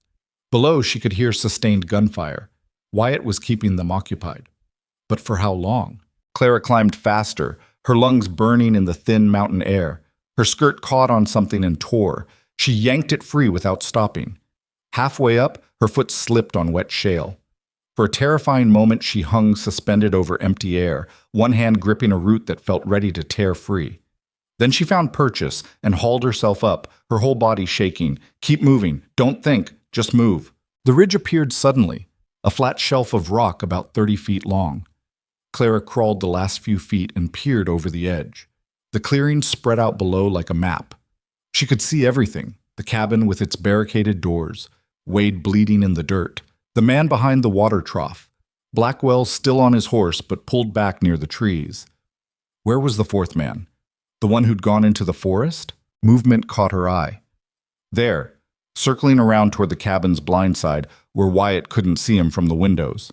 In another 30 seconds, he'd be at the back door, the same door Clara had just left through. Her heart hammered.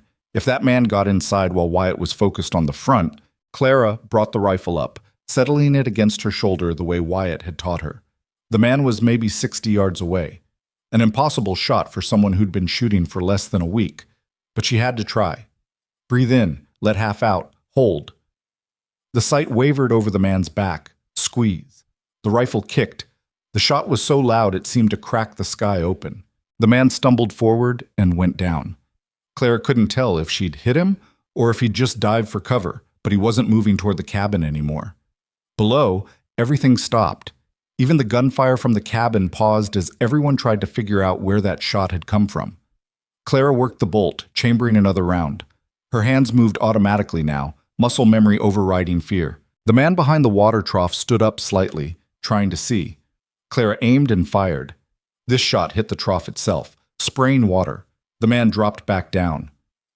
"She's on the ridge," someone shouted, Blackwell's voice high with panic. "She's on the ridge! Shoot her!" Bullets started whining off the rocks around Clara.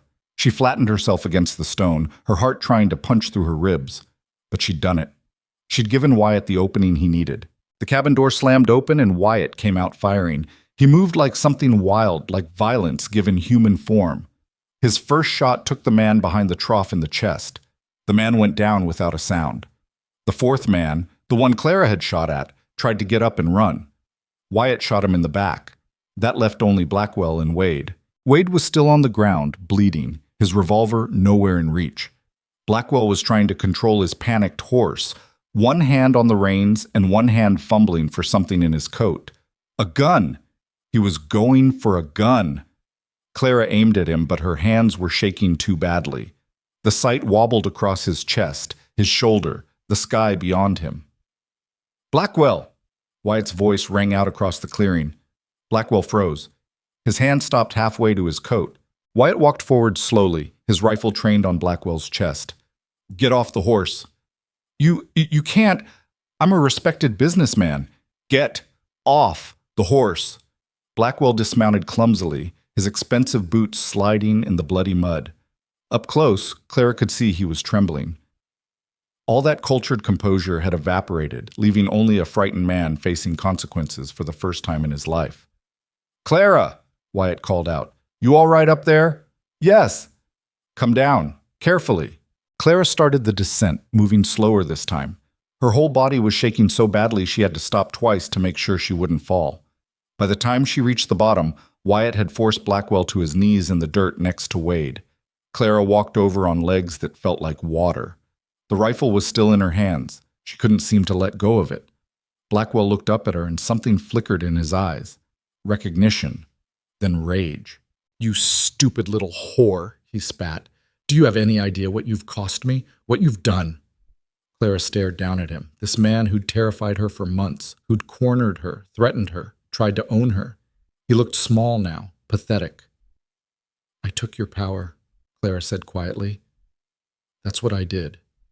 "You took nothing. I'll have you arrested, hanged. I have connections that reach—" "You have nothing." Wyatt's voice was flat. "Your men are dead, your fake warrant's worthless, and whatever connections you had back east won't help you here." Wade tried to speak, but only managed a groan. He was losing blood fast from the leg wound. "We need to get him to a doctor," Clara said, surprised by how steady her voice sounded. "He'll die otherwise." "Let him," Wyatt said. "No." Clara looked at Wade. "He's done. He can't hurt us anymore. He tried to kill us." "I know, but I'm not letting him bleed to death in the dirt." Clara met Wyatt's eyes. "Please?" Wyatt held her gaze for a long moment. Then he nodded. "Fine. But we're tying him up first, and Blackwell too." They used rope from the barn to bind both men's hands. Wade kept passing in and out of consciousness, his face pale as paper. Clara tore strips from her already ruined skirt and wrapped the worst of his wounds. It wasn't much, but it might keep him alive long enough to reach town.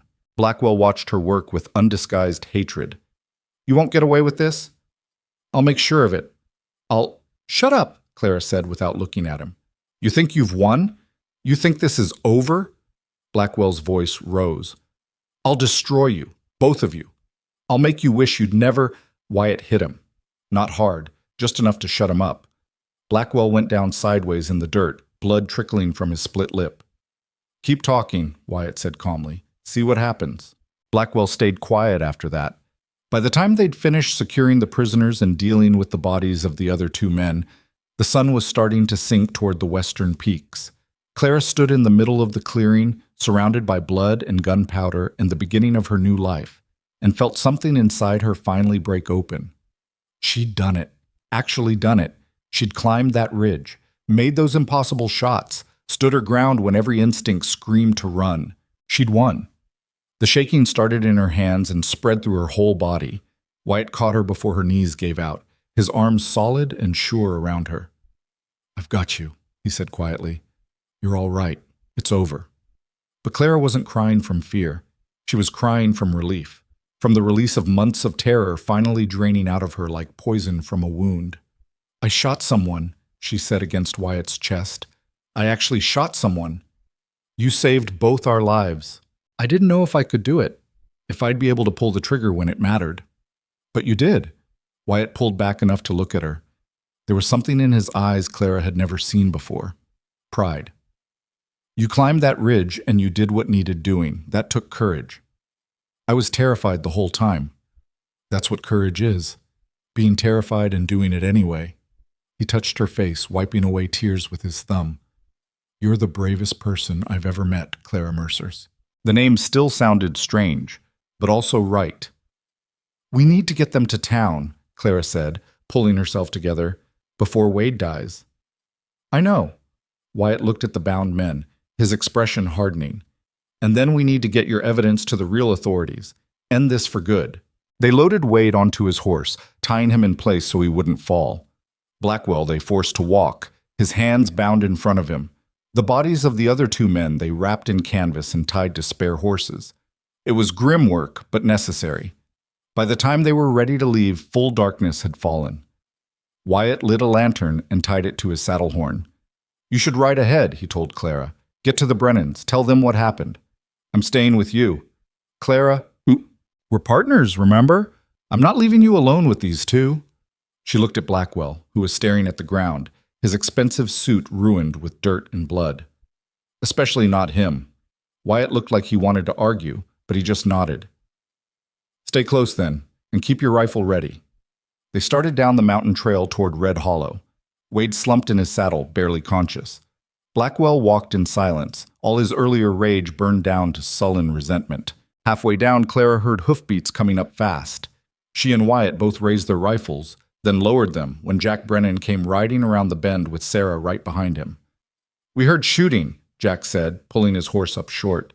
His eyes took in the scene, the bound prisoners, the bodies, the blood. What happened? They came for Clara, Wyatt said. We defended ourselves. Sarah's eyes found Clara. Are you hurt?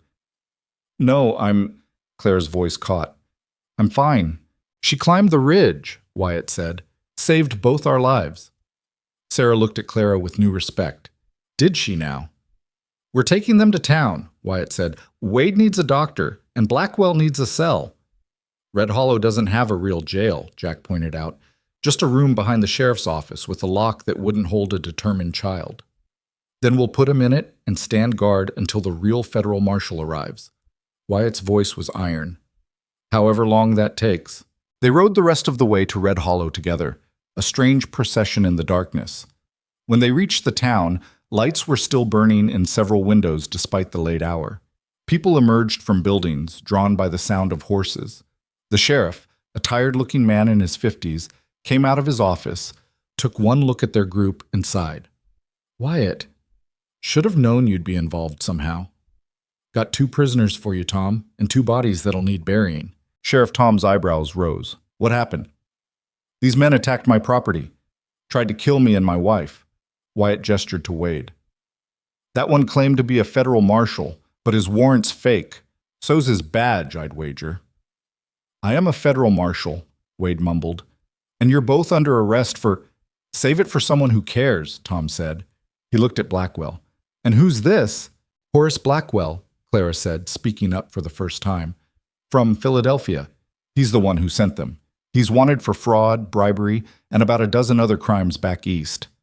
Blackwell's head snapped up. That's a lie. This woman is a thief. She stole from me. I was simply trying to retrieve my property. The property being me? Clara's voice cut through his like a blade. Is that what you're claiming? That I'm your property? Blackwell's mouth opened and closed. He seemed to realize he'd walked into a trap. I have evidence, Clara continued, addressing the sheriff. Ledger pages showing years of fraud, stolen properties, forged documents, all in Blackwell's own hand. She's lying! Blackwell's composure finally shattered completely.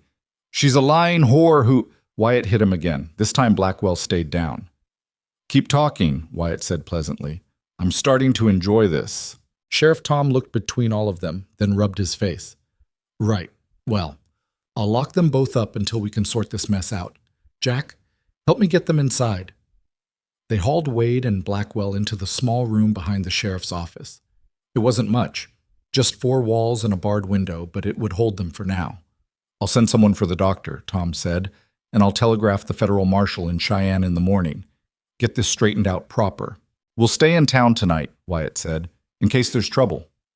There won't be. Tom looked at Clara. Mrs. Mercer? You holding up all right? Clara nodded, not trusting her voice. Sarah took her arm. Come on, you're staying with us tonight. You need food and rest, in that order. Clara wanted to protest, but Sarah was already leading her toward where the Brennan's wagon waited. Jack and Wyatt followed, speaking in low voices about posting guards and sending telegrams. At the Brennan house, A small but comfortable place on the edge of town, Sarah sat Clara down at the kitchen table and put hot food in front of her. Clara ate mechanically, barely tasting anything. "You did good today," Sarah said, sitting across from her. "Better than good." "I killed someone."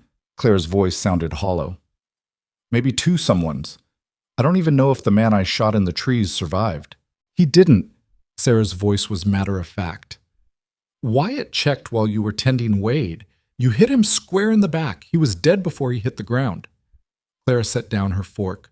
She should feel something about that. Guilt, horror, something. But all she felt was numb. "You did what you had to do," Sarah continued. "Those men came to your home, tried to kill you and your husband. You fought back. That's not murder. That's survival." "It doesn't feel like survival. It feels like," Clara's voice broke, "like I've become someone I don't recognize." "No. You've become who you always were. Just took a crisis to show you." Sarah reached across the table and gripped Clara's hand. "You're stronger than you knew, braver than you believed, and you're going to be fine." Clara looked at their joined hands. Sarah's grip was firm, grounding, real. "Thank you," Clara whispered. "For what?" "For believing in me, when I didn't believe in myself." Sarah squeezed her hand once more, then released it. "Get some rest. Tomorrow's going to be a long day. The whole territory will be talking about what happened on that mountain." Clara climbed the stairs to the small guest room Sarah showed her. Through the window, she could see the sheriff's office, lamplight burning in the windows where Wyatt and Jack stood guard. She should sleep. She needed to sleep. But every time she closed her eyes, Clara saw the man falling, saw Blackwell's face twisted with rage, saw Wade bleeding in the dirt, saw herself on that ridge with a rifle in her hands, making impossible shots because there was no other choice. Who had she become? A survivor, Sarah had said, but Clara thought maybe she'd become something more than that. Something harder, sharper. Someone who would never again let herself be backed into a corner, never again let powerful men decide her fate. Someone who'd rather die fighting than live afraid. The moon rose over Red Hollow, painting everything silver. And in the small room behind the sheriff's office, Horace Blackwell sat in the darkness and finally understood what it felt like to be helpless, to be powerless, to be the one waiting for someone else to decide your fate. For the first time in his life, Horace Blackwell knew fear. And Clara Mercer, formerly Clara Whitmore, slept soundly for the first time in months, a rifle within arm's reach and a mountain at her back. The real federal marshal arrived 4 days later on a black horse that looked like it had seen better decades. Marshal Henry Croft was nothing like Wade, no fancy badge or pressed uniform, just a weathered man in his 50s with hard eyes and a limp that suggested an old bullet wound that hadn't healed quite right. Clara watched from the Brennan's porch as he dismounted outside the sheriff's office and tied his horse with the careful movements of someone who'd done it 10,000 times before. Sheriff Tom came out to meet him, and they spoke for several minutes in voices too low to carry. Then Croft looked directly at the Brennan house. At Clara. "He wants to talk to you," Sarah said from the doorway behind her. "I know." Clara stood, brushing down her skirt, the new one Sarah had lent her after the old one had been destroyed. "I should get this over with." "Want me to come?" "No, but thank you." Clara crossed the street on legs that felt steadier than they had a few days ago. The numbness was wearing off, replaced by something she couldn't quite name. Not peace, but maybe the beginning of it. Marshal Croft studied her as she approached. His eyes were the kind that saw through lies, and Clara was suddenly grateful she'd decided to tell nothing but the truth. "Mrs. Mercer," he said. His voice was rough, like gravel scraped across metal. "I'm Marshal Croft. Need to ask you some questions about what happened up on that mountain." "Of course." "Inside would be better." Clara followed him into the sheriff's office. Wyatt was already there, sitting at Tom's desk with a cup of coffee that had probably gone cold hours ago. He looked like he hadn't slept since the shooting, dark circles under his eyes, his jaw shadowed with stubble. But when he saw Clara, something in his expression softened. "You all right?" he asked. "I'm fine, you?" "Been better." Croft settled into a chair and pulled out a notebook. "Let's start from the beginning. Mrs. Mercer, you arrived in Red Hollow approximately 1 week ago. Is that correct?" "Yes, sir." And you came from Philadelphia? Yes, sir. Running from a man named Horace Blackwell. Clara hesitated. This was where it could all fall apart. If Croft believed Blackwell's version of events, if he thought Clara was just a thief who'd stolen from her employer, everything she and Wyatt had fought for would be for nothing. Yes, sir, she said quietly. I was running from him. Why? Clara reached into her bag and pulled out the ledger pages she'd been carrying since Philadelphia. She'd kept them close ever since the shooting, terrified they'd somehow disappear. Now she handed them to Croft. Because I took these from his office. They're proof he's been defrauding widows for years, stealing properties, bribing officials. I took them because I knew if I didn't, he'd keep destroying lives, and nobody would stop him. Croft took the pages and read them in silence. His expression didn't change, but Clara saw his knuckles whiten as he gripped the paper. These are serious accusations, he said finally. They're not accusations. They're facts, written in Blackwell's own hand. And you stole them. Yes, I did. Clara met his eyes. He tried to force me to marry him after my mother died. When I refused, he bought the boarding house where I worked and fired everyone except me. Told me I could keep my job if I became his wife. I said no. So I took the evidence and ran. Why not go to the authorities in Philadelphia? Because half of them are in his pocket. It's right there in those pages. Bribes to judges, payoffs to police. I didn't know who to trust. Clara's voice hardened. But I knew I couldn't stay. Because men like Blackwell don't accept no. They just find other ways to take what they want. Croft was quiet for a long moment. Then he said, The man who claimed to be Deputy Marshal Wade. You shot him. Yes, sir? In the leg. After I shot him in the shoulder first, he was trying to kill my husband. And the man in the trees, you shot him too. Yes, sir. Clara's throat felt tight. In the back, while he was trying to circle around to our cabin, to kill us both. You feel bad about that? The question caught Clara off guard. Yes, I do. I took a life. That's not something I wanted to do. But you'd do it again if you had to. It wasn't a question, but Clara answered anyway. Yes, I would.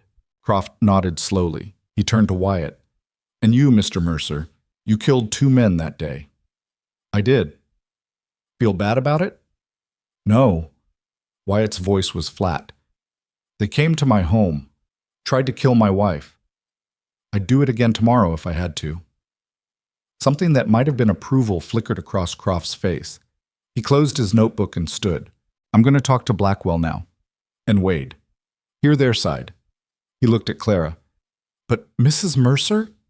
These ledger pages, if they're real, and I believe they are, you just handed me enough evidence to bring down one of the biggest fraud operations I've seen in 20 years. There are people back east who've been trying to catch Blackwell for a long time. So you believe me?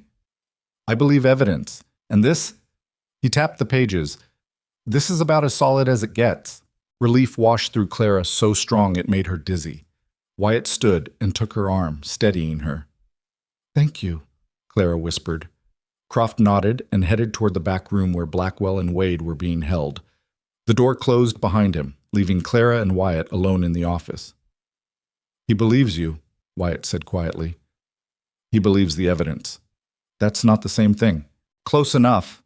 Wyatt pulled her into his arms, and Clara let herself lean against him. His heartbeat was steady under her ear, real, alive. Is it really over? She asked. Not yet, but soon. They stood like that for a long time, listening to the muffled voices from the back room.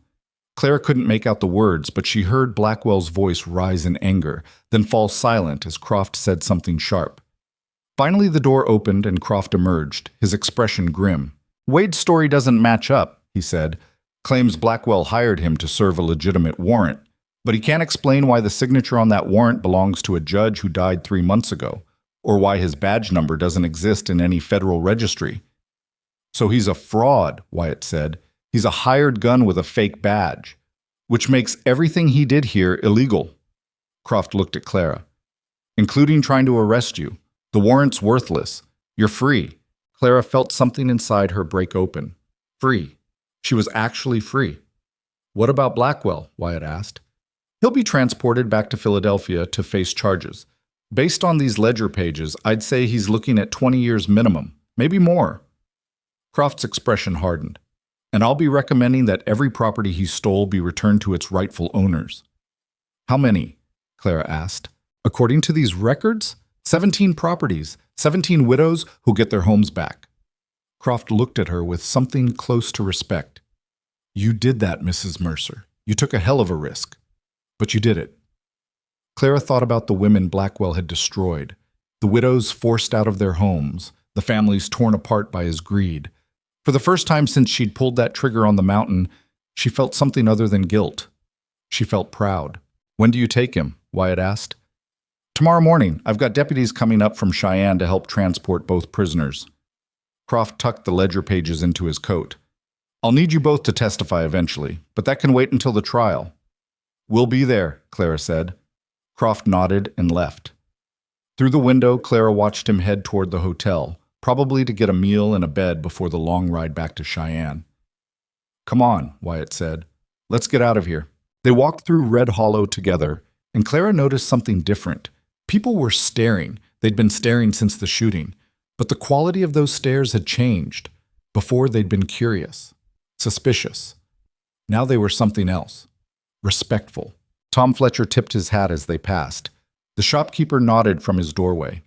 Even Cass Donnelly, standing outside the saloon with his usual friends, didn't say a word, just watched them go by with an expression that might have been grudging respect. Clara had become someone you didn't mess with, someone who'd climbed a mountain ridge and made impossible shots, someone who'd stood up to a powerful man and won. The terrified boarding house clerk from Philadelphia was gone. Someone harder had taken her place. They reached the edge of town where their horses were tied outside the Brennan's house. Sarah was waiting on the porch. Heard the marshal believes you? She called out. He does, Clara said. Good. Then maybe you two can finally go home and get some rest. You look like death warmed over. Wyatt smiled tiredly. That bad? Worse. Go on. We'll handle things here if anything comes up. They rode back to this cabin as the afternoon sun painted the mountains gold. Neither spoke much during the ride. There wasn't much that needed saying. When they reached the clearing, Clara saw the bloodstains in the dirt. Someone, probably Jack, had buried the bodies and removed the worst of it, but you could still see where men had died, where violence had erupted and changed everything. I can clean it up, Wyatt said, following her gaze. No, leave it. Clara dismounted. I want to remember what happened here, what we did. Most people try to forget things like that. I'm not most people. Clara looked at him. Not anymore. They tended the horses in silence, then went inside the cabin. It was exactly as they'd left it, rifles still leaning against the walls, ammunition scattered on the table, the barricaded furniture pushed back into place. Their home, their fortress. Clara set down her bag and looked around at the small space that had become her entire world. A week ago, she'd been terrified of everything, of Blackwell, of the frontier, of the future. Now she'd killed a man and slept soundly afterward. Now she was married to a stranger who'd become something more. Now she was free. Clara? Wyatt's voice was soft. She turned. He was standing by the stove, watching her with an expression she couldn't quite read. Thank you, he said. For what? For climbing that ridge, for saving my life, for... He stopped, started again. For being exactly who you are. Clara crossed the small space between them. She'd been thinking about this moment for days now, about what she wanted, what she was ready for. Wyatt, she said quietly, the marriage. We made it legal to protect me, to give me rights. Yes, but that's not all it was. Not for me. His eyes darkened. What are you saying? I'm saying... Clara took a breath. I'm saying I don't want to keep sleeping in separate beds. I don't want to keep pretending this is just a business arrangement. She reached up and touched his face, feeling the rough stubble under her palm. I want it to be real. Clara, Wyatt's voice was rough. You've been through hell. You don't have to eat.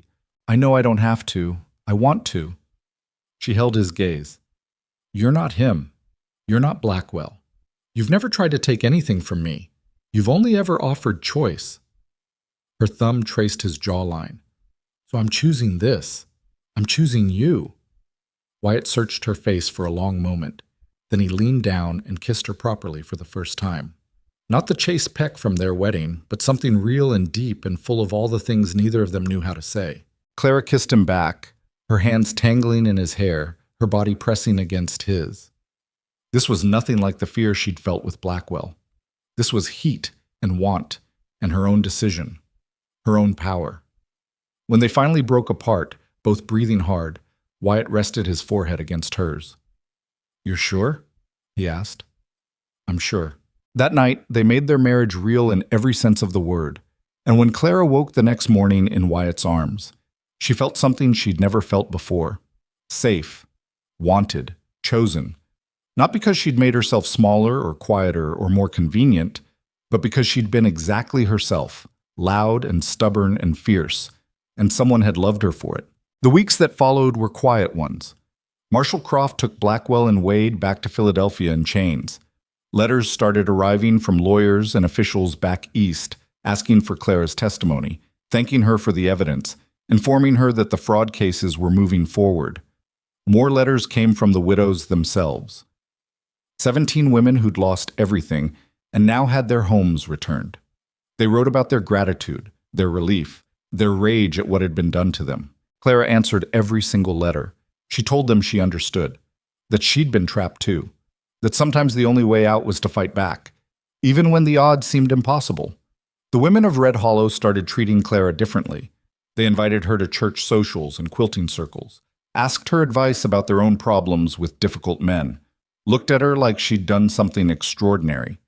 Maybe she had. Sarah Brennan became a close friend, teaching Clara everything about surviving the frontier, how to preserve food for winter, how to read weather in the clouds, how to kill a chicken without making it suffer. "You're getting good at this," Sarah said one afternoon as they worked together in the Brennan kitchen, putting up vegetables for the cold months ahead. "The frontier life." "I'm trying," Clara said.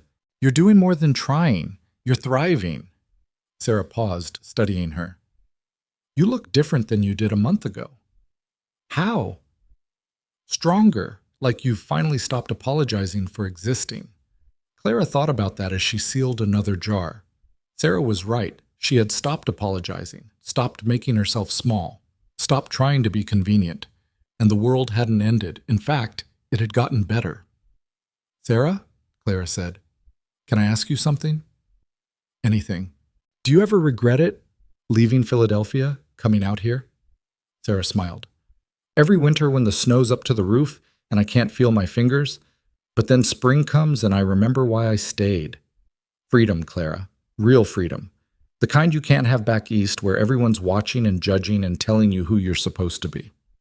"I think I'm starting to understand that." "Good. Because you and Wyatt, you're building something real here. Something that's yours. Don't ever let anyone take that from you." Clara promised she wouldn't. By midsummer, life had settled into a rhythm. Clara practiced shooting every morning until she could hit a target at 100 yards 9 times out of 10.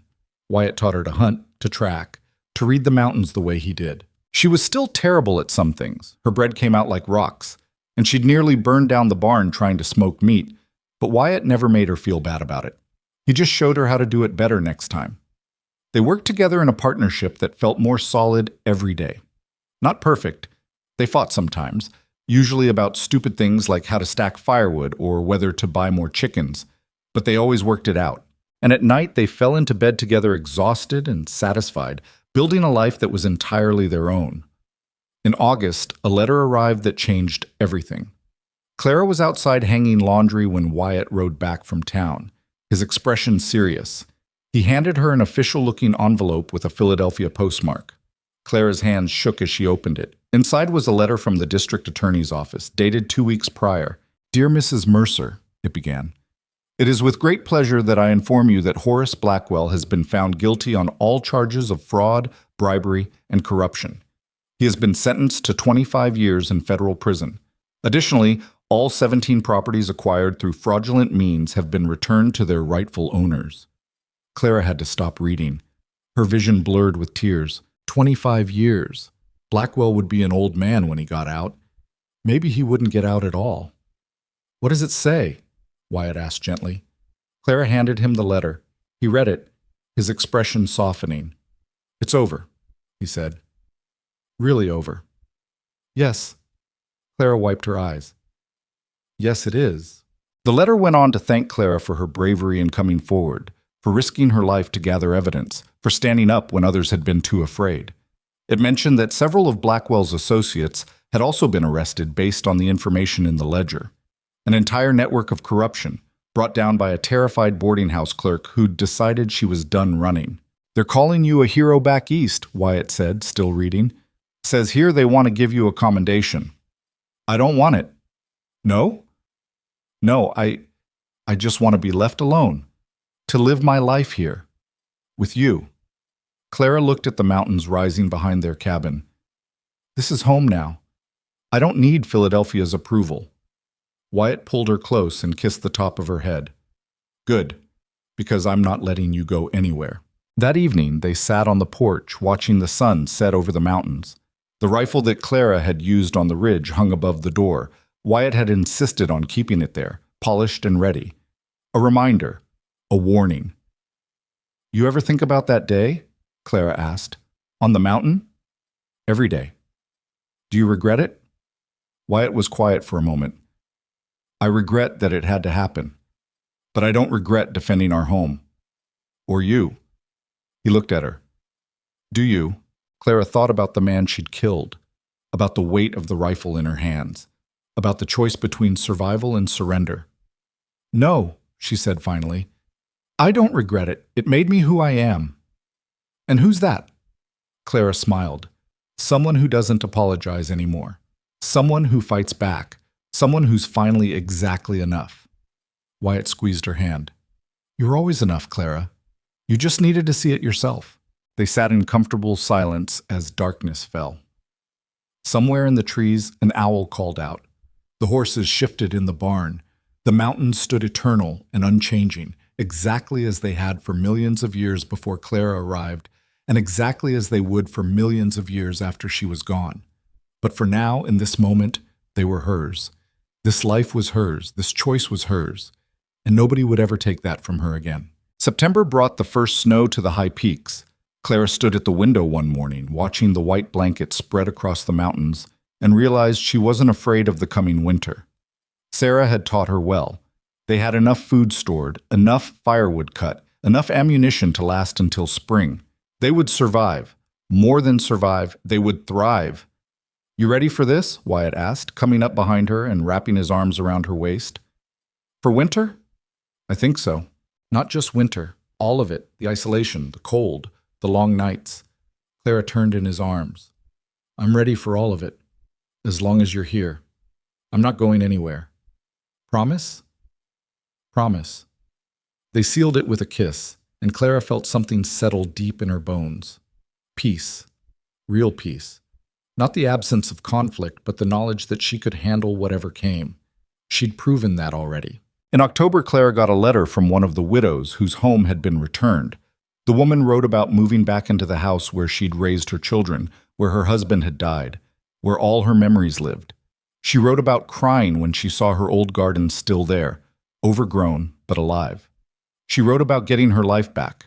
Thank you, the letter ended. Thank you for being brave enough to fight when the rest of us couldn't. You saved more than houses. You saved our dignity, our hope, our belief that justice still exists in this world. Clara folded the letter carefully and added it to the box where she kept all 17 responses. On the hard days, when the wind howled and the snow piled high, and she wondered if she'd made the right choice coming west, she would read them and remember. She hadn't just saved herself, she'd saved 17 other women too. That mattered. That meant something. The winter was brutal, exactly as Sarah had warned. There were days when they couldn't leave the cabin, when the snow was so deep it buried the windows and they had to dig their way out. Days when Clara thought she might go crazy from being trapped inside. But Wyatt was patient. He taught her card games and told her stories about his childhood in Texas. She told him about her mother, about Philadelphia, about all the dreams she'd had before Blackwell tried to steal them. And slowly, through those long, dark months, they learned each other. Really learned each other. Not just as partners or lovers, but as people. Wyatt was stubborn and careful and sometimes maddeningly quiet, But he was also kind in ways Clara had never experienced. He remembered how she liked her coffee.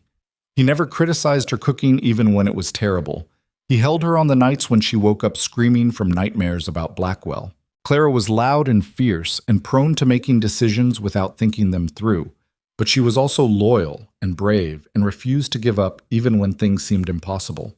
She made Wyatt laugh, actually laugh, not just smile, with her observations about frontier life. She challenged him when he got too set in his ways. She reminded him that surviving wasn't the same as living. Together, they were something neither of them could have been alone. By the time spring arrived, melting the snow and opening the mountain passes again, Clara felt like a different person than the terrified woman who'd stumbled off that stagecoach months before. She was harder now, tougher, but also more herself than she'd ever been. On a warm May afternoon, almost exactly 1 year after she'd first arrived in Red Hollow, Clara and Wyatt rode into town for supplies.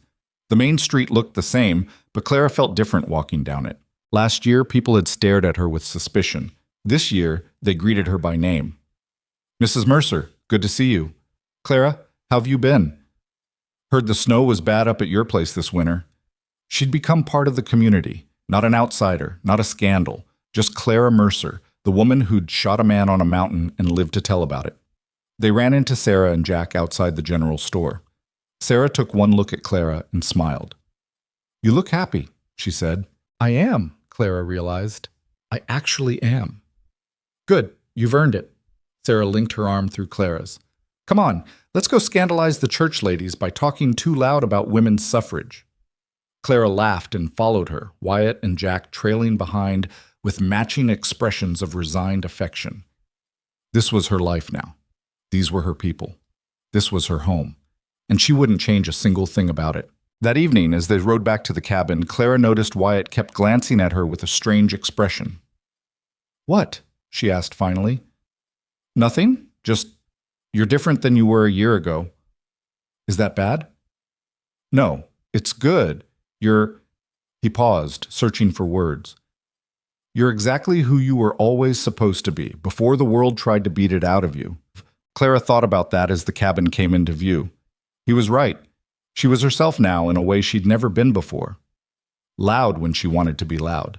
Quiet when she chose quiet. Fierce when necessary. Gentle when it mattered.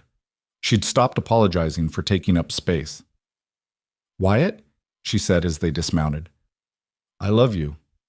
The words came out simple and true. She'd been thinking them for months but hadn't said them out loud until now. Wyatt froze, his hand on his horse's saddle. Then he turned and looked at her with such raw emotion it made her breath catch. "I love you too," he said. "Have for a while now. Just didn't know if you wanted to hear it." "I want to hear it. Every day." He crossed to her and pulled her into his arms. "Then I'll say it every day for the rest of our lives." They stood like that in the fading light, holding each other, while the mountains watched and the wind carried their whispered promises up into the sky. The rifle still hung above the door. It always would. A reminder of what they'd survived, what they'd fought for, what they'd won. But it wasn't the rifle that defined Clara anymore. It was the choice to use it, the decision to fight back instead of surrender, the refusal to let powerful men decide her fate. That's what made her who she was. Years later, when people asked Clara about her journey west, about the shooting on the mountain, about standing up to Horace Blackwell, she never called herself a hero. She never claimed to be special or brave or particularly remarkable. She just said she was a woman who got tired of being told she was too much, too loud, too stubborn, too emotional, too opinionated, too difficult. And one day she'd realized the truth. She wasn't too much at all. She just spent her whole life surrounded by people who were never enough, people who wanted to make her smaller so they could feel bigger, who wanted to dim her light so theirs would shine brighter, who wanted to break her spirit because hers threatened their control. But they hadn't succeeded. Instead, Clara had found a mountain and a man and a rifle. She'd found her own strength, her own voice, her own power, and she'd learned the most important lesson of all, that survival isn't about being perfect or polite or convenient. It's about being exactly who you are, as loud and fierce and stubborn as that might be, and refusing to apologize for it, because some people will always think you're too much, and the right people will think you're exactly enough. Clara Mercer lived the rest of her life on that mountain, in that small cabin, with the man who'd claimed her as his wife before he even knew her name. She never went back to Philadelphia, never sought fame or recognition for what she'd done. She just lived, loudly, fiercely, unapologetically. And that rifle above her door never gathered dust, because she practiced every morning until the day she died at age 87, still the best shot in the entire Wyoming Territory. Still too much for some people. Still exactly enough for the ones who mattered. Still free.